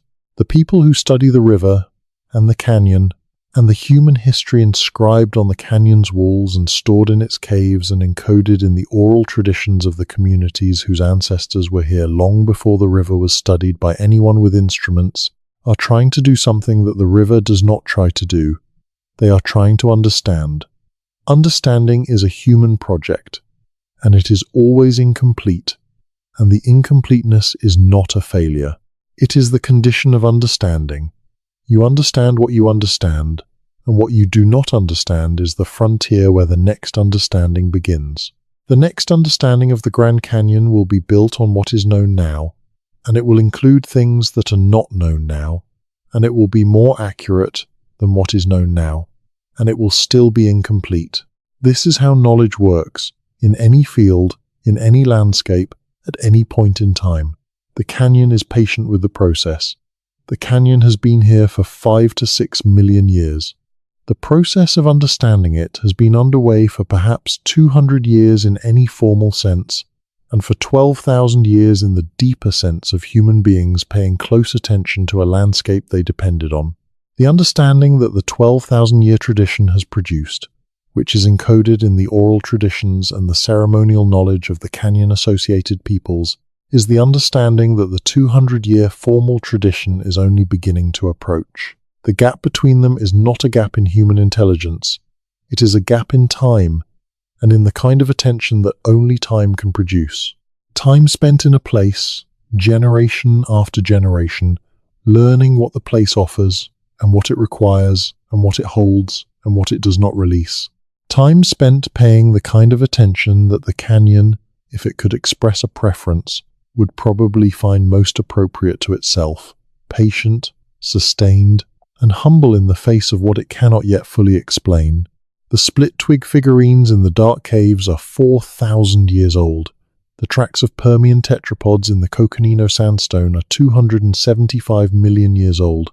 The Vishnu schist at the canyon's base is 1.84 billion years old. The question of what is underneath all of it, what was here before the rock itself, takes you to a place where language stops and the numbers are too large for the imagination that evolved to survive on a savanna to hold without effort. The canyon requires that effort. It has always required it. That is part of what makes it the canyon, and part of what makes it a question rather than an answer, and part of what makes it worth the long, slow attention of the darkened room, and the voice in the ear, and the mind that is almost but not quite asleep, still listening, still following the thread of the story down through the layers, one thin bed of time at a time, all the way to where the rock meets the river, and the river keeps running, and the question keeps opening, patient as stone, quiet as deep water, endlessly and beautifully itself. The ancestral pueblo in Kiva is one of the most studied structures in North American archaeology, and it is also one of the most misunderstood. Kivas are partially subterranean circular or D-shaped rooms, entered from above through a hole in the roof, typically via a ladder.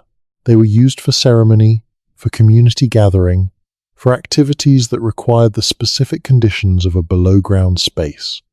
Cooler temperature in summer, warmer temperature in winter, reduced light, and the particular acoustic properties of a partially enclosed room with a low ceiling and walls of earth or stone. The Kiva's design, the entry from above, the fire pit, the ventilation shaft that brought fresh air into the fire-warmed space, and the sipapu, a small hole in the floor of many Kivas that represented the emergence point, connecting the Kiva's space to the underworld, is consistent across a remarkable geographic range. Kivas are found from the canyon in their most ancient forms to the Rio Grande pueblos of New Mexico in their continuing practice. The kiva as an institution, as a form of community space with a specific set of uses and a specific relationship to the cosmology that informed those uses, persisted through the disruptions of the late 13th century and into the pueblo communities that survive today. The Hopi kiva is a living institution. The Zuni kiva is a living institution. The Rio Grande Pueblo kivas are living institutions. They are not museum pieces or archaeological reconstructions. They are functioning spaces where ceremonies take place and where the community's relationship to its own cosmological tradition is maintained. The Grand Canyon kivas, the kiva-form structures found at inner canyon sites, are not living institutions in the same sense. They have not been used for their original purposes since the 13th century dispersal, but they are not dead in the sense of being historically disconnected from living practice, because the kiva tradition that they represent is continuous with the tradition maintained in the Hopi and Zuni and Rio Grande communities. When a Hopi elder performs a ceremony in a contemporary kiva, he is performing something that is descended from the same tradition as the ceremony that was performed in the kivas at the bottom of the Grand Canyon 800 years ago. The form has changed, the location has changed, the participants have changed, the tradition has not broken. The sipapu in the canyon kiva floor points down, toward the underworld, toward the world below. The sipapu on the Little Colorado River, the physical emergence point of the Hopi origin narrative, points up from the underworld to the surface. The two sipapus, the symbolic one in the kiva floor and the physical one in the canyon, are in conversation with each other across the landscape. The kiva's sipapu invokes the physical sipapu. The physical sipapu is the reality to which the kiva's sipapu refers. The canyon is the landscape that contains the physical sipapu and within which the ancestral Puebloan communities built their kivas and oriented their ceremonies. The relationship between the symbol and the physical place it refers to, between the kiva floor hole and the mineral-rich spring on the Little Colorado, is not metaphorical, it is geographical. It is a relationship between a ceremonial practice and a specific place on the surface of the earth, and the place is the canyon, and the canyon is the context that makes the practice intelligible. Understanding the canyon's human history requires understanding that kind of relationship, and understanding that kind of relationship requires a frame of reference that the standard archaeological and geological literature does not always provide. The standard literature treats the canyon as a physical object, a geological formation, an archaeological site complex, a biological habitat, a tourism resource. All of those are accurate descriptions. None of them is the description that the canyon-associated peoples would give first, because none of them captures the quality that makes the canyon significant in a way that the geological and biological and archaeological descriptions, taken alone, cannot express. The canyon is the place where the ancestors came from, where the salt pilgrimage leads, where the Cardenas basalt holds a record of the Earth's ancient magnetic field, where the Redwall limestone is riddled with passages that water has been making for millions of years, where the river runs cold and clear through the dark walls of the Vishnu schist, and where the light at certain times of year turns the walls into something that requires names from the ancient world just to begin to describe. The descriptions are all true. The canyon contains them all. The canyon is larger than any of them. The management challenge that the Grand Canyon presents to the institutions responsible for it is the challenge of managing something larger than the management framework. The National Park Service was created to manage natural wonders, and it has developed sophisticated tools for doing so. Scientific monitoring, interpretive programming, visitor management, cultural resource protection. Those tools are good. They are not sufficient for the Grand Canyon, because the Grand Canyon is not simply a natural wonder.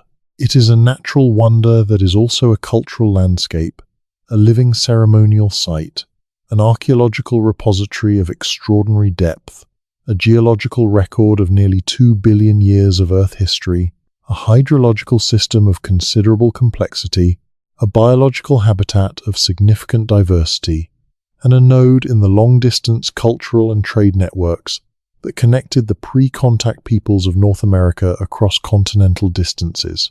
Managing all of those things simultaneously, with the level of attention that each of them deserves, within a regulatory framework that was not designed to accommodate indigenous sovereignty, tribal ceremonial rites, or the systematic integration of oral knowledge into formal management decisions, is a task that the current institutional capacity approaches without fully achieving. The gap between what the canyon deserves and what it receives in terms of comprehensive, culturally informed, scientifically rigorous management is not a gap that criticizes the individuals working within the system. It is a gap that describes the limits of the system itself, and the limits of the resources available to it, and the limits of the political will to do what the canyon actually requires, rather than what the existing framework makes it possible to do. The political dimension of the Grand Canyon's management is never far from the surface of the management decisions. The canyon is in Arizona, and Arizona's political culture has been shaped by the same forces of extraction and development that shaped the broader American West. The history of the Grand Canyon as a political object, the debates over the dam proposals of the 1960s that would have flooded sections of the canyon, the ongoing debates over the uranium mining claims that have been staked and contested in the canyon and on the plateaus adjacent to it, the debates over the rights of the Navajo and Hopi and Havasupai and Paiute communities that have interests in and adjacent to the canyon, are all part of the canyon's history, and all continue to shape what can be done within it and around it. The proposed dams that were never built are worth considering as evidence of how recently the canyon came close to being permanently altered in ways that would have destroyed significant portions of its archaeological and natural record. In the 1960s, as Glen Canyon Dam was being completed, the Bureau of Reclamation was proposing 2 additional dams within the Grand Canyon itself. The Marble Canyon Dam, which would have flooded the eastern section of the canyon, including the Marble Canyon Gorge and a portion of the Redwall Cave systems, and the Bridge Canyon Dam, which would have created a reservoir in the western canyon that would have extended upstream to the vicinity of the national park boundary. The environmental and political campaign against the dams, led in part by the Sierra Club's famous newspaper advertisements asking Americans whether they wanted to flood the Grand Canyon, succeeded in preventing the dams from being built. The canyon that exists today is the canyon that was not dammed, but the canyon that was not dammed is still the canyon downstream from a dam, and the effects of Glen Canyon Dam on the canyon are significant and ongoing. The loss of sediment supply, the change in water temperature, the loss of the annual flood dynamic, the loss of the beach building cycles that maintained the sand deposits on which archaeological sites sat. All of these effects are documented and continue to influence the canyon's ecology and the condition of its archaeological resources. The management response to those effects, the periodic artificial flood releases from Glen Canyon Dam that attempt to restore some of the sand-moving dynamics of the natural flood cycle, represents one of the most creative and scientifically complex aspects of the canyon's current management. The artificial floods do not fully substitute for the natural flood regime. They do something better than nothing, and they are the result of a genuine scientific understanding of what the natural flood cycle did and an honest attempt to approximate it with the tools available. The Grand Canyon Trust, the Grand Canyon River Guides, the Colorado River Ecosystem Study, the independent scientific review committees that advise the Bureau of Reclamation's Glen Canyon Dam operations, the tribal government representatives who participate in the collaborative management processes, all of these actors bring different perspectives and different knowledge systems to the management of a single river and a single canyon. The collaborative management process is messy and slow and politically complicated and financially constrained. It is also the closest approximation currently available to the kind of management the canyon actually deserves, which is the management that would result from genuinely integrating all of the knowledge systems that bear on the canyon's condition into a single coordinated program. The Havasupai elder who knows where the springs are in the eastern section of Havasu Canyon, whose family has been managing the trails and the water sources in that section for generations, holds knowledge that is not in the federal site database and that no federal survey team has documented. The Hopi sun watcher who knows which canyon rim features the Hopi used as horizon markers for the solar calendar holds knowledge that no archaeoastronomical study has confirmed. The Navajo medicine person who knows the ceremonial significance of specific geological features in the Eastern Canyon holds knowledge that no geological or archaeological study has incorporated. The Southern Paiute community member who can read the oral traditions that describe specific water sources and trail routes in the canyon's western sections holds knowledge that no National Park Service resource management program has. Integrated. Those knowledge systems are not inaccessible because they are secret, though some elements of them are necessarily ceremonial and not appropriate for public disclosure. They are not integrated into the formal management program primarily because the formal management program was not designed to integrate them, and redesigning it to do so requires a level of institutional flexibility and political commitment that has not yet been sustained. The process of integration, the process of building management frameworks that genuinely include indigenous knowledge as a form of expertise rather than treating it as a cultural sensitivity to be accommodated, is underway in some contexts and not yet begun in others. It will take time. The canyon, as previously noted, is patient with time. The next generation of researchers who study the Grand Canyon will have tools that the current generation does not. They will have comprehensive LiDAR coverage of the inner canyon surface, assuming the airspace and funding issues that currently prevent it are resolved. They will have improved ancient DNA sequencing from smaller and more degraded samples, allowing the genetic history of the canyon's occupants to be read from contexts where the current technology cannot. They will have improved GPR and ground-penetrating remote sensing that can image subsurface deposits through the sandy debris fans without excavation. They will have drone technology that is quiet enough and maneuverable enough to survey alcoves and cave entrances that current technology cannot reach without disturbance. They will have better methods for dating the full range of materials that the canyon contains, including the organic materials in the desiccated cave deposits and the rock art pigments on the canyon walls. They will also, if the trajectory of collaborative management continues, have better access to the knowledge held by the canyon-associated peoples, not because that knowledge will have been disclosed against its holder's will, but because the relationship between the management institutions and the tribal communities will have developed to the point where sharing becomes genuinely mutual rather than one-directional. The tribes will have more reason to engage with formal research if the formal research has demonstrated that it takes their knowledge seriously, incorporates their perspectives genuinely, and returns findings in forms that serve the tribe's interests in their own land and their own history. That development is not inevitable. It requires sustained political commitment and institutional investment, but it is not impossible, and there are examples of it already occurring in parts of the canyon's management that suggest what it could look like at full implementation. What the canyon will still hold, even after all of those advances, is more than the advances can reach. The canyon is too large and too complex and too deep in time for any program of investigation to exhaust it within any practical time frame. There will always be caves that have not been entered, ledges that have not been climbed, debris fans that have not been cored, oral traditions that have not been shared, and geological formations that have not been fully analyzed. The canyon is not a problem to be solved. It is a place to be known, and knowing it is a practice rather than an achievement, a commitment rather than a conclusion.